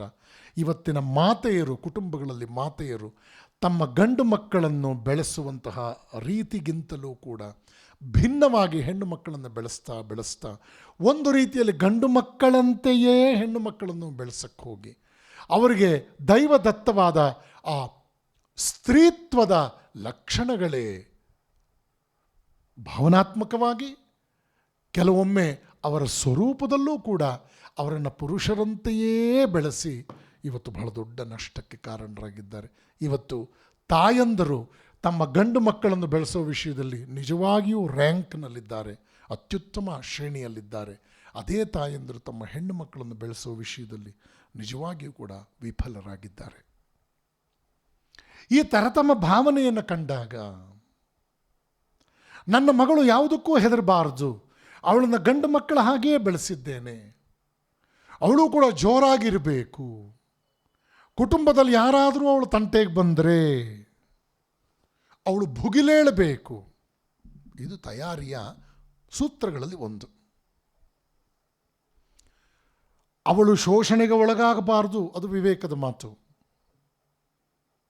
ಆದರೆ ಇಡೀ ವ್ಯವಸ್ಥೆಯನ್ನು ಅವಳು ಹೇಗಾದರೂ ಮಾಡಿ ಕೈಯಲ್ಲಿಟ್ಕೊಳ್ಬೇಕು, ಅವಳ ಮಾತೇ ನಡೀಬೇಕು, ಅವಳ ಮಾತೇ ನಡೀಬೇಕು ಅನ್ನೋ ಒಂದು ಕಟುವಾದ ಒಂದು ನಿರ್ಣಯಕ್ಕೆ ಬಂದಿರತಕ್ಕಂಥದ್ದು ಇವತ್ತು ಸಮಾಜದಲ್ಲಿ ಬಹಳಷ್ಟು ದೊಡ್ಡ ಪ್ರಮಾಣದಲ್ಲಿ ಕೌಟುಂಬಿಕ ವ್ಯವಸ್ಥೆಯನ್ನು ಅದು ಶಿಥಿಲವಾಗಿಸಿದೆ. ಹಾಗಾಗಿ ಈ ಪೀಠಿಕೆಯ ಮಾತುಗಳಲ್ಲಿ ನಾನು ನಿಮ್ಮ ಮುಂದೆ ಇಟ್ಟ ಸಂದೇಶ ಏನು ಅಂತಂದರೆ, ಭಾರತೀಯ ನಾರಿಯನ್ನು ವಿವೇಕಾನಂದರು ಹೇಳಿದ ಹಾಗೆಯೇ ನಾವು ರೂಪಿಸಬೇಕು. ಶಾರದಾ ಮಾತೆಯವರಿಗೆ ಇಂಗ್ಲೀಷ್ ಬರ್ತಾ ಇರಲಿಲ್ಲ, ಶಾರದಾ ಮಾತೆಯವರಿಗೆ ಬಂಗಾಳಿ ಬಿಟ್ಟರೆ ಇನ್ಯಾವ ಭಾಷೆಯೂ ಬರ್ತಾ ಇರಲಿಲ್ಲ. ಆದರೆ ಶಾರದಾ ಮಾತೆಯವ್ರನ್ನ ಜಗತ್ತು, ಇಡೀ ಜಗತ್ತು ಏಕಾಏಕಿ ಅಮ್ಮ ಅಂತ ಒಪ್ಕೊಳ್ಳಿಲ್ಲ. ಅವರು ತಮ್ಮ ಭಾವನೆಯಲ್ಲೇ ಜಗತ್ತನ್ನು ಗೆದ್ದರು. ಮ್ಯಾಂಚೆಸ್ಟರ್ನ ಪಾಲಿಸ್ಟರ್ ಬಟ್ಟೆಯನ್ನು ತಯಾರು ಮಾಡುವವರು ನನ್ನ ಮಕ್ಕಳೇ, ಕೈಮಗ್ಗದಲ್ಲಿ ಬಟ್ಟೆಯನ್ನು ನೂಲು ತೆಗೆದು ತಯಾರು ಮಾಡುವವರು ನನ್ನ ಮಕ್ಕಳೇ, ಆ ಕಡೆ ಶರತ್ನೂ ನನ್ನ ಮಗನೇ, ಈ ಕಡೆ ಅಮ್ಜದ್ನೂ ನನ್ನ ಮಗನೇ ಅನ್ನುವ ಒಂದು ಹೃದಯಾಂತರಾಳದ, ವಿಶ್ವವನ್ನು ತಬ್ಬುವ ವಿಶ್ವಾತ್ಮ ಭಾವದ, ವಿಶ್ವ ಮಾತೃತ್ವದ ಶ್ರೀಮಾತೆಯವರ ಆ ಒಂದು ವಿರಾಟ್ ಸ್ವರೂಪಕ್ಕೆ ನಾವು Wren and Martin grammar book ನೋಡಬೇಕಾಗಿಲ್ಲ, ವೆಬ್ಸ್ಟರ್ ಡಿಕ್ಷನರಿ ನೋಡಬೇಕಾಗಿಲ್ಲ. ಯಾವುದೇ ರೀತಿಯಲ್ಲೂ ಕೂಡ ತಮ್ಮ ಅದ್ಭುತವಾದ ಭಾವಪ್ರಪಂಚದಲ್ಲಿ ಎಲ್ಲರನ್ನೂ ಅವ್ರು ಗೆದ್ರಲ್ಲ. ಇದನ್ನು ವಿವೇಕಾನಂದರು ಹೇಳ್ತಾ ಇದ್ದಾರೆ, ನಿಮ್ಮ ಆದರ್ಶ ಇದು. ಹಾಗಾದರೆ ಈ ಆದರ್ಶದ ಆಳ ಅಗಲ, ಈ ಆದರ್ಶದ ಒಂದು ಸ್ಟಫ್ನೆಸ್, ಇದನ್ನು ಅಧ್ಯಯನ ಮಾಡಬೇಕು ನಾವು. ಆವಾಗ ಭಾರತದಲ್ಲಿ ಶಕ್ತಿ ಪೂಜೆ ನಾವು ಗಮನಿಸ್ತೇವೆ. ನಮಗೆ ಅಧಿಕೃತವಾಗಿ ಶಕ್ತಿಯ ಉಪಾಸನೆ ಮಾಡಿದಂಥ ಪ್ರಮುಖರಾಗಿ ನಾವು ನೋಡ್ತಕ್ಕಂಥದ್ದು ಜಗದ್ಗುರು ಶ್ರೀ ಶಂಕರ ಭಗವತ್ಪಾದರು, ಕಾಳಿದಾಸ.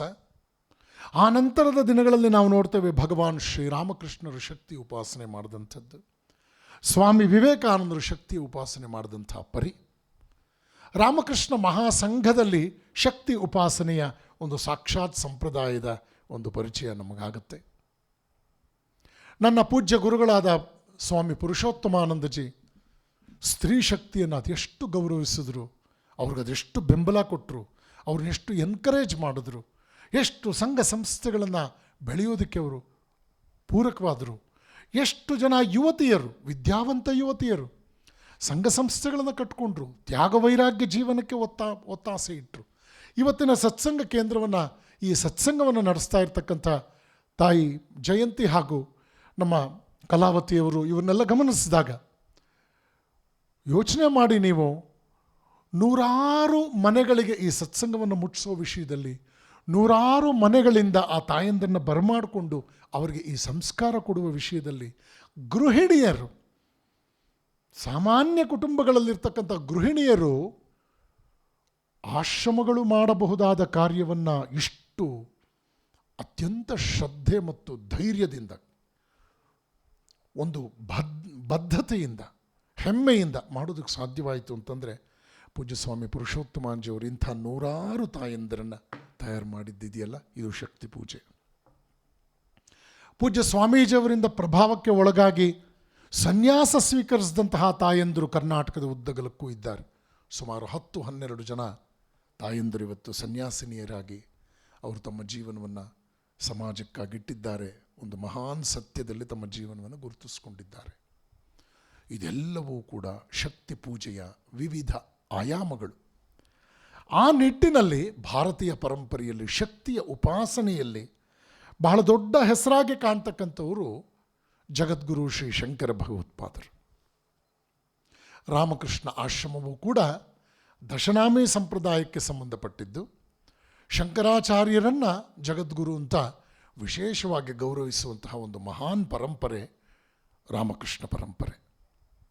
ಇಲ್ಲಿ ಆದ್ಯಾಶಕ್ತಿಯೇ ಶಾರದಾ ಮಾತೆಯಾಗಿ ಬಂದು ಸಂಘ ಜನನಿಯಾಗಿ ನಿಂತು, ಶಾರದಾ ಮಾತೆ ರಾಮಕೃಷ್ಣರು ಶರೀರ ಬಿಟ್ಟ ಮೇಲೆ 30 ವರ್ಷಕ್ಕೂ ಹೆಚ್ಚು ಕಾಲ ಈ ಸಂಘವನ್ನು ನಡೆಸಿ ಇವತ್ತು ಸಾವಿರಾರು ಸನ್ಯಾಸಿಗಳ ಈ ಸಂಘಕ್ಕೆ ಕುಂಡಲಿನಿ ಶಕ್ತಿಯಂತೆ ಅವಳು ಜಾಗೃತಿಯನ್ನು ಮೂಡಿಸ್ತಾ ಇದ್ದಾಳಲ್ಲ, ಇಲ್ಲಿ ನಾವು ನೋಡ್ತೇವೆ ನಿಜವಾದ ಅರ್ಥದಲ್ಲಿ ಶಕ್ತಿಯ ಉಪಾಸನೆ.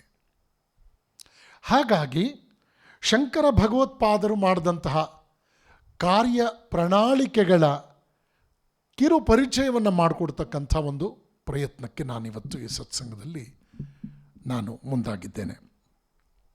ನಮ್ಮ ಭಾರತೀಯ ಆಧ್ಯಾತ್ಮಿಕ ಸಂಸ್ಕೃತಿ ಇದೆಯಲ್ಲ, ಈ ಸಂಸ್ಕೃತಿ ಎಂಬ ಗಂಗೆಯಲ್ಲಿ ಮೂರ್ತ ರೂಪವಾಗಿ ಕಾಣ್ತಕ್ಕಂಥವರು ಜಗದ್ಗುರು ಶ್ರೀ ಶಂಕರ ಭಗವತ್ಪಾದರು. ಶಂಕರಾಚಾರ್ಯರ ಬಗ್ಗೆ ಅವರು ಅಹಂ ಬ್ರಹ್ಮಾಸ್ಮಿ ಅಂತ ಹೇಳಿಬಿಟ್ರು. ಅವರು ಜ್ಞಾನವನ್ನೇ ಎತ್ತಿ ಹಿಡಿದರು, ಅವರು ಅದ್ವೈತವನ್ನೇ ಮುಂಚೂಣಿಯಲ್ಲಿ ನಿಲ್ಲಿಸ್ಕೊಂಡ್ರು ಅಂತ 3-4 ವಾಕ್ಯಗಳಲ್ಲಿ ಶಂಕರರ ಇಡೀ ವ್ಯಕ್ತಿತ್ವವನ್ನು ಮತ್ತು ಅವರ ಹೆಗ್ಗಳಿಕೆಯನ್ನು ಸೀಮಿತಗೊಳಿಸ್ಬಿಟ್ಟು ಶಂಕರರಿಗೆ ಒಂದು ರೀತಿಯಲ್ಲಿ ಪ್ರಪಂಚ ಅಪಚಾರ ಮಾಡ್ತಾ ಇದೆ. ಶಂಕರರ ಆ ವಿಸ್ತೃತ ವ್ಯಕ್ತಿತ್ವದ ಆಯಾಮವನ್ನು ಗಮನಿಸಿದಾಗ ಅವರ ವಿರಾಟ್ ಸ್ವರೂಪ ಅದು ನಿಜವಾದ ಅರ್ಥದಲ್ಲಿ ಆಧ್ಯಾತ್ಮಿಕ ಸಂಸ್ಕೃತಿ ಗಂಗೆಯ ಮೂರ್ತ ರೂಪ ಅನ್ನೋದು ನಮಗೆ ಗೊತ್ತಾಗುತ್ತೆ. ನೋಡಿ, ಪ್ರಸ್ಥಾನತ್ರಯಗಳಿಗೆ ಶಂಕರರು ಭಾಷ್ಯ ಬರೆದರು. ಶಂಕರರು ಬರೆದಂತಹ ಭಾಷ್ಯಗಳು ಕೇವಲ ಒಂದು ರೀತಿಯಲ್ಲಿ ಎಕ್ಸ್ಪ್ಲನೇಷನ್, ವಿವರಗಳು ಎಂದಷ್ಟೇ ಸೀಮಿತವಾಗಲಿಲ್ಲ. ಅವರು ಬರೆದ ಭಾಷ್ಯಗಳೇ ಸ್ವತಂತ್ರ ಪ್ರಮಾಣದ ಗ್ರಂಥಗಳಾಗಿ ಜಗತ್ತಿನಲ್ಲಿ ಸ್ವೀಕೃತವಾದವು. ಸ್ವತಂತ್ರ ಪ್ರಮಾಣದ ಗ್ರಂಥಗಳು, ಇದು ಗಮನಿಸಬೇಕು ನಾವು. ಇದೊಂದು ಅದ್ಭುತವಾದ ವಿಷಯ. ಹೇಗೆ ವಿವೇಕಾನಂದರ ಒಂದೇ ಒಂದು ಭಾಷಣ ಶತಮಾನೋತ್ಸವವನ್ನು ಆಚರಿಸ್ತೋ, ಹೇಗೆ DVG ಅವರು ಬರೆದ 100 ಪುಸ್ತಕಗಳಿಗೆ ಮುನ್ನುಡಿಗಳದ್ದೇ ಒಂದು ಪುಸ್ತಕವಾಯಿತೋ, ಗಮನಿಸ್ಬೇಕು. ಇದನ್ನು ಜೊತೆಯಾಗಿ ನಾವು ಗಮನಿಸ್ತಾ ಹೋದಾಗ ನಮ್ಗೆ ಅರ್ಥ ಆಗುತ್ತೆ. ಶಂಕರರು ಬರೆದ ಭಾಷ್ಯಗಳು ಕೇವಲ ವಿವರಗಳಾಗಿ ಉಳಿಲಿಲ್ಲ, ಅದು ಸ್ವತಂತ್ರ ಪ್ರಮಾಣದ ಗ್ರಂಥಗಳಾದವು. ಜ್ಞಾನ ಅಂತಂದರೆ ಪರಮಾರ್ಥ ತತ್ವಜ್ಞಾನ ಅಂತಕ್ಕಂಥದ್ದು ಜಗತ್ತು ನಂಬದಂಥ ವಿಚಾರ. ಇನ್ನೆಲ್ಲ ಜ್ಞಾನಗಳು ಇದೆಯಲ್ಲ, ಅವುಗಳನ್ನು ಈ ತತ್ವಜ್ಞಾನದ ಆಂಶಿಕ ರೂಪ ಅಂತ ನಾವು ಗುರುತಿಸ್ತೇವೆ. ವ್ಯಕ್ತಿ ಜೀವನ ಸಾರ್ಥಕ್ಯ ಕಾಣಬೇಕಾದರೆ, ಎಲ್ಲರಿಗೂ ಕೂಡ ಬದುಕಿನಲ್ಲಿ ಶಾಂತಿ, ಸುಖ, ಸಮಾಧಾನ ದೊರೆಯಬೇಕಾದರೆ, ಇದೆಲ್ಲದಕ್ಕೂ ಕೂಡ ಸತ್ಯ ಸಾಕ್ಷಾತ್ಕಾರ ಒಂದೇ ಮಾರ್ಗ. ಅದನ್ನೇ ನಾವು ಮುಕ್ತಿಯ ಪಥ ಅಂತಲೂ ಕರೆದದ್ದು. ಅದನ್ನು ನಮಗೆ ಪರಿಚಯ ಮಾಡಿಕೊಡ್ತಕ್ಕಂಥದ್ದೇ ತತ್ವಜ್ಞಾನ, ಪರಮಾರ್ಥ ತತ್ವಜ್ಞಾನ. ಮಾನವನ ಜೀವನದಲ್ಲಿ ಧರ್ಮಶ್ರದ್ಧೆ ಬೇಕು, ಗುರುಭಕ್ತಿ ಬೇಕು, ದೈವನಿಷ್ಠೆಗಳು ಬೇಕು. ಶಂಕರಾಚಾರ್ಯರು ಇದರ ಬಗ್ಗೆ ತುಂಬ ಒತ್ತಾಸೆ ಇಡ್ತಾರೆ. ಶಂಕರರು ಶ್ರುತಿ, ಸ್ಮೃತಿ ಮತ್ತು ಪುರಾಣಗಳನ್ನು ಅತ್ಯದ್ಭುತವಾಗಿ ಅರಿತವರಾಗಿದ್ದರು. ಎಲ್ಲ ಜೀವಿಗಳು ಮೂಲತಃ ಬ್ರಹ್ಮಸ್ವರೂಪಿಗಳೇ ಅನ್ನೋದನ್ನು ಜಗಜ್ಜಾಹಿರಗೊಳಿಸಿದ್ರು ಶಂಕರರು. ಇದು ಒಂದು ಮಹಾನ್ ತತ್ವ. ಎಲ್ಲ ಜೀವಿಗಳು ಕೂಡ ಭಗವತ್ ಸ್ವರೂಪ, ಬ್ರಹ್ಮಸ್ವರೂಪ ಅಂತ. ಆದರೆ ಈ ಮಾಯಾಕಲ್ಪಿತವಾದಂತಹ ದೇಶ, ಕಾಲ, ಕರ್ಮಗಳ ಪರಿಚ್ಛೇದಗಳಿಂದ ಈ ಜಗತ್ತಿನಲ್ಲಿ ನಾವು ಬದುಕ್ತಾ ಇದ್ದೀವಲ್ಲ, ಇಲ್ಲಿ ಭೇದಮಯವಾದ ಲೌಕಿಕ ವ್ಯವಹಾರಗಳ ಕಡೆಗೂ ಕೂಡ ನಾವು ಗಮನ ಕೊಡಬೇಕು, ಉಪೇಕ್ಷಿಸುವಂತೆ ಇಲ್ಲ. ಆದ್ದರಿಂದ ದೇವಾಂಶವನ್ನು ಮೆರೆಸುವಂತಹ ವಿಭೂತಿ ಪುರುಷರು, ಅವತಾರ ಪುರುಷರು, ಇವರನ್ನೂ ಕೂಡ ಜಗತ್ತು ಗೌರವಿಸ್ತಾ ಬಂದಿದೆ. ಎಲ್ಲರೂ ಬ್ರಹ್ಮಸ್ವರೂಪಿಗಳೇ ಆದರೂ ದೇಶ, ಕಾಲ, ಕರ್ಮಕ್ಕೆ ಅನುಗುಣವಾಗಿ ಲೌಕಿಕ ವ್ಯವಹಾರದಲ್ಲಿ ನಾವೆಲ್ಲರೂ ಕೂಡ ಸಾಗಬೇಕಾಗಿರೋದ್ರಿಂದ ದೇವಾಂಶ ಸಂಭೂತರಾದ ಅವತಾರ ಪುರುಷರನ್ನು, ವಿಭೂತಿ ಪುರುಷರನ್ನು ನಾವು ಅವಲಂಬಿಸಬೇಕಾಗಿದೆ.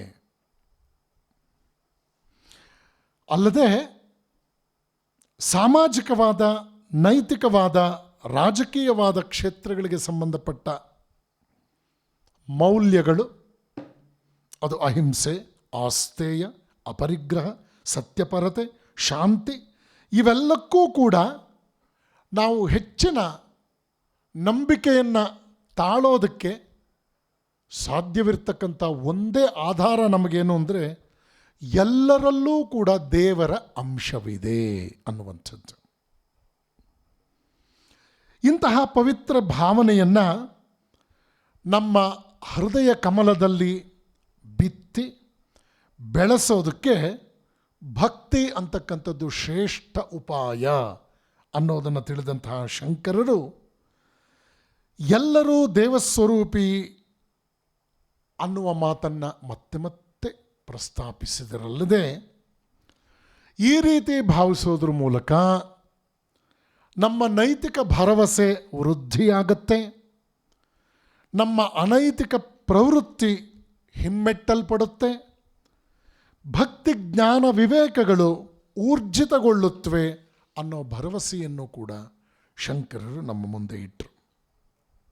ಹೀಗಾಗಿ ಶಂಕರರ ಕೊಡುಗೆಗಳನ್ನು ನೋಡ್ತಾ ಹೋದರೆ ಒಂದೆಡೆ ಪ್ರಸ್ಥಾನತ್ರಯಗಳಿಗೆ ಭಾಷ್ಯವನ್ನು ಬರೆದ್ರು ನಿಜ, ಅದ್ವೈತ ಸಾರ ಸಂಗ್ರಹಗಳಾದ ಪ್ರಕರಣ ಗ್ರಂಥಗಳನ್ನು ರಚನೆ ಮಾಡಿದ್ರು ನಿಜ, ಇದರ ಜೊತೆಗೆ ಸಾಮಾನ್ಯರ ಉದ್ಧಾರಕ್ಕಾಗಿ ಅವರು ಸ್ತೋತ್ರ ರಚನೆಯನ್ನು ಮಾಡಿದರು. ಸಾಮಾನ್ಯರು ತಮ್ಮ ಉದ್ಧಾರವನ್ನು ಕಂಡುಕೊಳ್ಳೋದಕ್ಕೆ ಅತ್ಯವಶ್ಯಕವಾಗಿ ಬೇಕಾದ ಸ್ತೋತ್ರ ರಚನೆ ಶಂಕರರಿಂದ ಆಯಿತು. ಶಂಕರರ ಅದ್ಭುತ ಕೊಡುಗೆಗಳಲ್ಲಿ ಅವರು ದೇವಿಯನ್ನು ಕುರಿತು ಬರೆದ 19 ಸ್ತೋತ್ರಗಳು ವಿಶ್ವವಿಖ್ಯಾತವಾಗಿವೆ. ಶಂಕರರು 19 ಸ್ತೋತ್ರಗಳಲ್ಲಿ ಸುಮಾರು 500ಕ್ಕೂ ಹೆಚ್ಚು ಶ್ಲೋಕಗಳನ್ನು ಬರೆದಿದ್ದಾರೆ. ಇದೊಂದು ವಿಶೇಷ. ಶಂಕರಾಚಾರ್ಯರು ರಚಿಸಿದಂತಹ ಈ ಸ್ತೋತ್ರಗಳಲ್ಲಿ ಕವಿತಾ ಶಕ್ತಿ ಇದೆ, ಕಲ್ಪನಾ ಸಾಮರ್ಥ್ಯ ಪರಿಚಯ ಆಗುತ್ತೆ ಅವರದ್ದು, ಅರ್ಥ ಚಮತ್ಕಾರ, ಈ ಮೂರೂ ಗುಣಗಳು ಶಂಕರರ ರಚನೆಯಲ್ಲಿ ಬಹಳ ಸೊಗಸಾಗಿ ನಮಗೆ ಕಾಣುತ್ತೆ. ಶಂಕರರು ಬರೆದಂತಹ ಶ್ರೀ ಶಕ್ತಿಯ ಸ್ತೋತ್ರಗಳ ಬಗ್ಗೆ ಸಂಕ್ಷಿಪ್ತ ಪರಿಚಯ. ಸೌಂದರ್ಯ ಲಹರಿಯಲ್ಲಿ 100 ಶ್ಲೋಕಗಳಿವೆ. ದೇವಿ ಭುಜಂಗ ಸ್ತೋತ್ರದಲ್ಲಿ 28 ಶ್ಲೋಕಗಳಿದೆ. ಆನಂದ ಲಹರಿಯಲ್ಲಿ 20, ತ್ರಿಪುರ ಸುಂದರಿ ವೇದಪಾದ 110 ಶ್ಲೋಕಗಳು, ತ್ರಿಪುರ ಸುಂದರಿ ಮಾನಸ ಪೂಜೆಯಲ್ಲಿ 127 ಶ್ಲೋಕಗಳು, ದೇವಿ ಚತುಷ್ಷಷ್ಟ್ಯುಪಚಾರ ಪೂಜಾ 72 ಶ್ಲೋಕಗಳು, ತ್ರಿಪುರ ಸುಂದರಿ ಅಷ್ಟಕದಲ್ಲಿ 8, ಲಲಿತಾ ಪಂಚರತ್ನದಲ್ಲಿ 6, ಕಲ್ಯಾಣ ದೃಷ್ಟಿ ಸ್ತವದಲ್ಲಿ 16, ನವರತ್ನ ಮಾಲಿಕೆಯಲ್ಲಿ 10 ಶ್ಲೋಕಗಳು, ಗೌರಿ ದಶಕದಲ್ಲಿ 10 ಶ್ಲೋಕಗಳು, ಭವಾನಿ ಭುಜಂಗದಲ್ಲಿ 17 ಶ್ಲೋಕಗಳು, ಮಂತ್ರ ಮಾತೃಕ ಪುಷ್ಟಮಾಲ 17 ಶ್ಲೋಕಗಳು, ಕನಕಧಾರಾ ಸ್ತರ 18 ಶ್ಲೋಕಗಳು, ಅನ್ನಪೂರ್ಣೇಶ್ವರಿ ಅಷ್ಟಕದಲ್ಲಿ 12, ಮೀನಾಕ್ಷಿ ಪಂಚರತ್ನದಲ್ಲಿ 5, ಮೀನಾಕ್ಷಿ ಸ್ತೋತ್ರದಲ್ಲಿ 8, ಭ್ರಮರಾಂಬ ಅಷ್ಟಕದಲ್ಲಿ 8 ಮತ್ತು ಶಾರದಾ ಭುಜಂಗ ಪ್ರಯಾತ ಅಷ್ಟಕದಲ್ಲಿ 8 ಶ್ಲೋಕಗಳು. ಒಟ್ಟು 500 ಶ್ಲೋಕಗಳು ಸರಿಸುಮಾರು ಶಂಕರಾಚಾರ್ಯರಿಂದ ತಾಯಿಯನ್ನೇ ಕುರಿತು ರಚಿಸಲ್ಪಟ್ಟಿವೆ. ಇದು ಬಹಳ ವಿಶೇಷವಾದ ವಿಷಯ. ಇನ್ನು ಶಂಕರಾಚಾರ್ಯರ ರಚನೆಗಳಲ್ಲಿರ್ತಕ್ಕಂಥ ಕಲ್ಪನಾ ಸಾಮರ್ಥ್ಯದ ಬಗ್ಗೆ ಒಂದು ವಿಚಾರ. ಸಮುದ್ರ ಮಂಥನ ನಡೆದಿದೆ, ಅದನ್ನು ಕುರಿತಾಗಿ ಶಿವನ ಬಗ್ಗೆ ಅವರೊಂದು ಸ್ತೋತ್ರವನ್ನು ಬರೀತಾರೆ. ಮಂಥನದ ಸಮಯದಲ್ಲಿ ಏಕಾಏಕಿ ಉದಿಸಿದಂತಹ ವಿಷ, ಆ ವಿಷವನ್ನು ಹಾಗೇ ಏನಾದರೂ ನಿರ್ಲಕ್ಷಿಸಿದರೆ ಅದು ಜಗತ್ತನ್ನು ಹಾಳು ಮಾಡಿಬಿಡ್ತಾ ಇತ್ತು. ಈಗ ಉದಿಸಿದ ವಿಷವನ್ನು ಲೋಕ ರಕ್ಷಣೆಗಾಗಿ ನೀನು ಕುಡಿಯಬೇಕು ಅಂತಾನೆ ಶ್ರೀ ವಿಷ್ಣು. ವಿಷಯವನ್ನು ಕುಡಿಯಬೇಡ ಅಂತ ಹೇಳ್ತಾಳೆ ಪಾರ್ವತಿ. ಒಂದೆಡೆ ವಿಷ್ಣುವಿನ ಪ್ರೇರಣೆ ವಿಷ ಕುಡಿ ಅಂತ, ಮತ್ತೊಂದೆಡೆ ವಿಷಯವನ್ನು ಕುಡಿಬೇಡ ಅನ್ನೋದು ಪಾರ್ವತಿಯ ವಾರಣೆ. ಶಿವನು ವಿಷವನ್ನು ನುಂಗಲಾಗದೆ, ಉಗುಳಲಾಗದೆ ಕಂಠದಲ್ಲೇ ಸ್ಥಾಪಿಸ್ಕೊಂಡು ಬಿಟ್ಟ. ಇದು ಶಂಕರಾಚಾರ್ಯರ ಅದ್ಭುತವಾದ ಕಲ್ಪನಾ ಚಾತುರ್ಯವನ್ನು ವಿವರಿಸುತ್ತೆ. ಇನ್ನು ಶಂಕರರು ಈಶ್ವರ ತತ್ವಕ್ಕೆ ಕಾರಣಗಳೇನು ಅನ್ನೋದ್ರ ಬಗ್ಗೆ ಬರೀತಾರೆ. ಇಲ್ಲೂ ಕೂಡ ಒಂದು ಅದ್ಭುತವಾದ ಚಾತುರ್ಯವನ್ನು ನೋಡ್ತೇವೆ, ಶಂಕರರ ಚಾತುರ್ಯವನ್ನು. ಶಂಕರ ಪಾರ್ವತಿಯನ್ನು ಮದುವೆ ಆಗಿದ್ದಾನೆ. ಈ ಶಿವನ ಈಶ್ವರತ್ವಕ್ಕೆ ಕಾರಣಗಳೇನು? ಅಂಥ ಒಳ್ಳೆ ಹೆಣ್ಣು ಇವನಿಗೆ ಹೇಗಾದರೂ ಸಿಕ್ಕಿದ್ಲು? ಮುಂದಿನ ಪ್ರಶ್ನೆ ಶಂಕರರು ಹಾಕ್ತಾರೆ. ಈ ಶಿವನೋ ವಾಸಕ್ಕೆ ಮನೆಯಿಲ್ಲದವನು, ಸ್ಮಶಾನವಾಸಿ. ಇವನಿಗೋ ಉಡಲು ಬಟ್ಟೆ ಇಲ್ಲ, ಇವನು ಗಜಚರ್ಮಾಂಬರಧಾರಿ. ತೊಡೋದಕ್ಕೆ ಆಭರಣ ಇಲ್ಲ, ಉರಗಭೂಷಣ, ಹಾವುಗಳನ್ನೇ ಸುತ್ತಕೊಂಡು ಬಿಟ್ಟಿದ್ದಾನೆ. ತಿನ್ನೋದಕ್ಕೆ ಅನ್ನ ಇಲ್ಲ, ವಿಷವನ್ನೇ ಆಹಾರವಾಗಿಸ್ಕೊಂಡು ಬಿಟ್ಟವನು.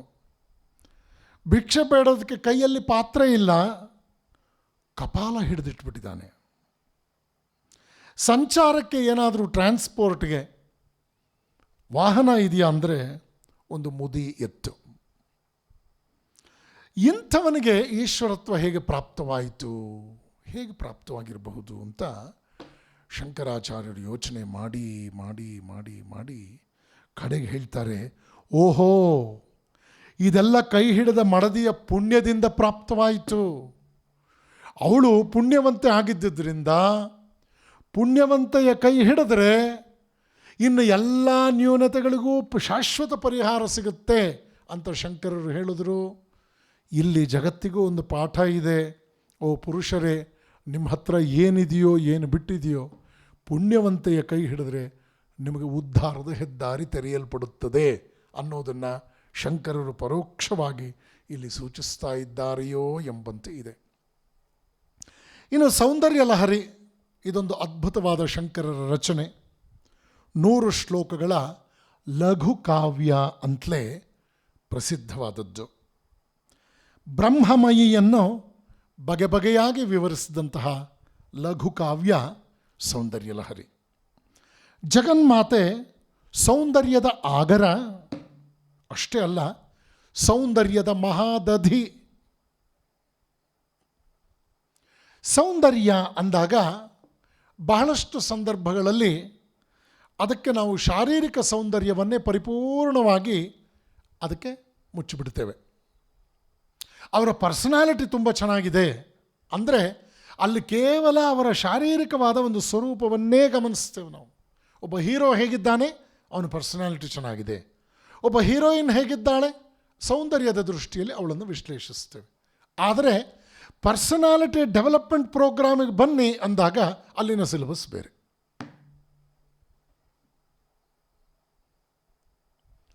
ಪರ್ಸನಾಲಿಟಿ ಡೆವಲಪ್ಮೆಂಟ್ ಅನ್ನೋದ್ರ ಬಗ್ಗೆ ವಿವೇಕಾನಂದರು ಹೇಳಿದಾಗೆ 4-6 ಅಂಶಗಳಿದೆಯಲ್ಲ, ಇದೆಲ್ಲವೂ ಸೇರಿದಾಗಲೇ ಅದು ನಿಜವಾದ ಅರ್ಥದಲ್ಲಿ ಹೋಲಿಸ್ಟಿಕ್ ಪರ್ಸನಾಲಿಟಿ ಅಂತ ಹೆಸರು. ಕೇವಲ ಶರೀರದ ಸೌಂದರ್ಯವನ್ನೇ ನೋಡಿ ನೀವು ವ್ಯಕ್ತಿತ್ವ ಅಂದ್ಬಿಡ್ತೀರಾ? ಶರೀರದ ಸೌಂದರ್ಯವನ್ನೇ ನೋಡಿ ನೀವು ಪರಿಪೂರ್ಣ ವ್ಯಕ್ತಿತ್ವ ಅಂದರೆ ವಿಶ್ವಸುಂದರಿ ಆದವಳು 23ನೇ ಮಹಡಿಯಿಂದ ಬಿದ್ದು ಆತ್ಮಹತ್ಯೆ ಯಾಕೆ ಮಾಡ್ಕೋಬೇಕು?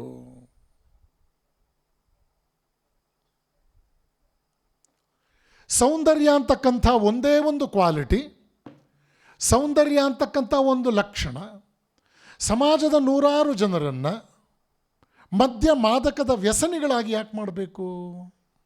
ಇಲ್ಲಿ ನಾವು ತಿಳ್ಕೊಳ್ಬೇಕು, ಸೌಂದರ್ಯ ಲಹರಿ ಅಂತಂದರೆ ಅದು ಜಗನ್ಮಾತೆಯ ಸೌಂದರ್ಯದ ಆಗರ, ಅವಳು ಸೌಂದರ್ಯದ ಮಹೋದಧಿ. ಅವಳ ಸೌಂದರ್ಯ ಒಂದು ಸಮುದ್ರದಂತೆ.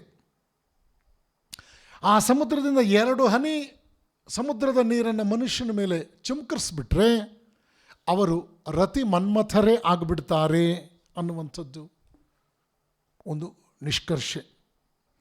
ಹೀಗಾಗಿ ಜಗನ್ಮಾತೆಯದ್ದು ಕೇವಲ ಸ್ತ್ರೀ ಸೌಂದರ್ಯವಷ್ಟೇ ಅಲ್ಲ, ಅವಳ ಸೌಂದರ್ಯದ ಸಾಗರದಲ್ಲಿ ಹಲವಾರು ಸೌಂದರ್ಯದ ನದಿಗಳು ಸೇರಿವೆ. ಅದು ಯಾವುದು? ಅರುಣ ಸಂಧ್ಯಾಕಾಲದ ಸೌಂದರ್ಯ, ತರುಲತೆ ಪುಷ್ಪಗಳ ಸೌಂದರ್ಯ, ಸ್ತ್ರೀ ಪುರುಷರ ಸೌಂದರ್ಯ, ನೀತಿ ಸೌಂದರ್ಯ, ಧರ್ಮ ಸೌಂದರ್ಯ, ಯೋಗ ಸೌಂದರ್ಯ, ಸಾಕ್ಷಾತ್ಕಾರದ ಸೌಂದರ್ಯ. ಇದೆಲ್ಲವನ್ನೂ ಕೂಡ ಸೌಂದರ್ಯ ಲಹರಿ ನಮಗೆ ಪರಿಚಯ ಮಾಡಿಕೊಡುತ್ತೆ. ಶ್ರೀ ಶಂಕರ ಭಗವತ್ಪಾದರು ಜಗಜ್ಜನನಿಯಾದ ಆ ಮಾತೃಶಕ್ತಿಯನ್ನು ಶ್ರೇಷ್ಠವಾದ ಪುಷ್ಪಗಳಿಂದ ಪೂಜಿಸಿದ್ದಾರೆ. ಇಲ್ಲಿ ಭಗವತ್ಪಾದರ ಭಕ್ತಿ ಸುಧೆಯನ್ನು ನಾವು ನೋಡಬಹುದು. ಕೆಲವನ್ನು ನಾನಿಲ್ಲಿ ಹೇಳಬಹುದು ಅಂತಂದರೆ, ಜನನಿಯನ್ನು ಶಂಕರರು ಯಾವ ಯಾವ ಪುಷ್ಪಗಳಿಂದ ಪೂಜೆ ಮಾಡಿದ್ದಾರೆ ಅಂದಾಗ ನಾವು ಮಾರುಕಟ್ಟೆಯಲ್ಲಿ ಸಿಗುವ ವಿವಿಧ ಪುಷ್ಪಗಳ ಬಗ್ಗೆ ಯೋಚನೆ ಮಾಡಬಾರ್ದು. ಅವರು ಜಗಜ್ಜನನಿಯನ್ನು ಈ ವಾಕ್ಪುಷ್ಪಗಳಿಂದ ಪೂಜೆ ಮಾಡಿದ್ದಾರೆ. ಯಾವ ರೀತಿಯದ್ದದು? ದೇವಿ ಅಪರಾಧ ಕ್ಷಮಾಪಣಾ ಸ್ತೋತ್ರ ಅಂತ ಅವರೇ ರಚಿಸಿದ್ದಿದೆ. ಅಲ್ಲಿ ಕುಪುತ್ರೋ ಜಾಯೇತ ಕ್ವಚಿದಪಿ ಕುಮಾತಾ ನ ಭವತಿ ಅನ್ನುವಂತಹ ಪುಷ್ಪದಿಂದ ಪೂಜೆ ಮಾಡಿದ್ದಾರೆ. ಜಗನ್ಮಾತೆಯ ಬಗ್ಗೆ ನಿಖರವಾದ ನಿಲುವನ್ನು ಕೊಡ್ತಾರೆ ಶಂಕರರು. ಜಗತ್ತಿನಲ್ಲಿ ಕೆಟ್ಟ ಮಗ ಹುಟ್ಟುತ್ತಾನೆ, ಕೆಟ್ಟ ತಾಯಿ ಹುಟ್ಟೋದಿಲ್ಲ. ಇದು ಜಗನ್ಮಾತೆಯನ್ನು ಅವರು ಪೂಜಿಸಿದಂತಹ ಅದ್ಭುತವಾದ ವಾಕ್ಪುಷ್ಪ. ಇದನ್ನು ದೇವಿ ಅಪರಾಧ ಕ್ಷಮಾಪಣಾ ಸ್ತೋತ್ರದಲ್ಲಿ ನಾವು ನೋಡ್ತೇವೆ. ಇನ್ನು ಅನ್ನಪೂರ್ಣ ಸ್ತೋತ್ರದಲ್ಲಿ ಶಂಕರರು ಭಿಕ್ಷಾಂದೇಹಿ ಕೃಪಾವಲಂಬನಕರಿ ಮಾತಾನ್ನಪೂರ್ಣೇಶ್ವರಿ ಅಂತ ಹೇಳಿ ಜಗನ್ಮಾತೆಯನ್ನು ಈ ವಾಕ್ಪುಷ್ಪದಿಂದ ಸ್ತುತಿಸೋದ್ರ ಜೊತೆಗೆ ಜ್ಞಾನ ವೈರಾಗ್ಯ ಸಿದ್ಧ್ಯರ್ಥಂ ಭಿಕ್ಷಾಂದೇಹಿ ಚ ಪಾರ್ವತಿ, ಜ್ಞಾನ ವೈರಾಗ್ಯ ಸಿದ್ಧ್ಯರ್ಥಂ ಈ ರೀತಿಯಲ್ಲಿ ಆಕೆಯನ್ನು ಸ್ತುತಿಸ್ತಾರೆ. ಇನ್ನು ಮೀನಾಕ್ಷಿ ಪಂಚರತ್ನದಲ್ಲಿ ಮೀನಾಕ್ಷಿ ಪ್ರಣತೋಸ್ಮಿ ಸಂತತಮಹಂ ಕಾರುಣ್ಯಪಾರಾಂ ನಿಧಿಂ ಅಂಥೇಳಿ ಆಕೆಯನ್ನು ಸ್ತುತಿಸ್ತಾರೆ.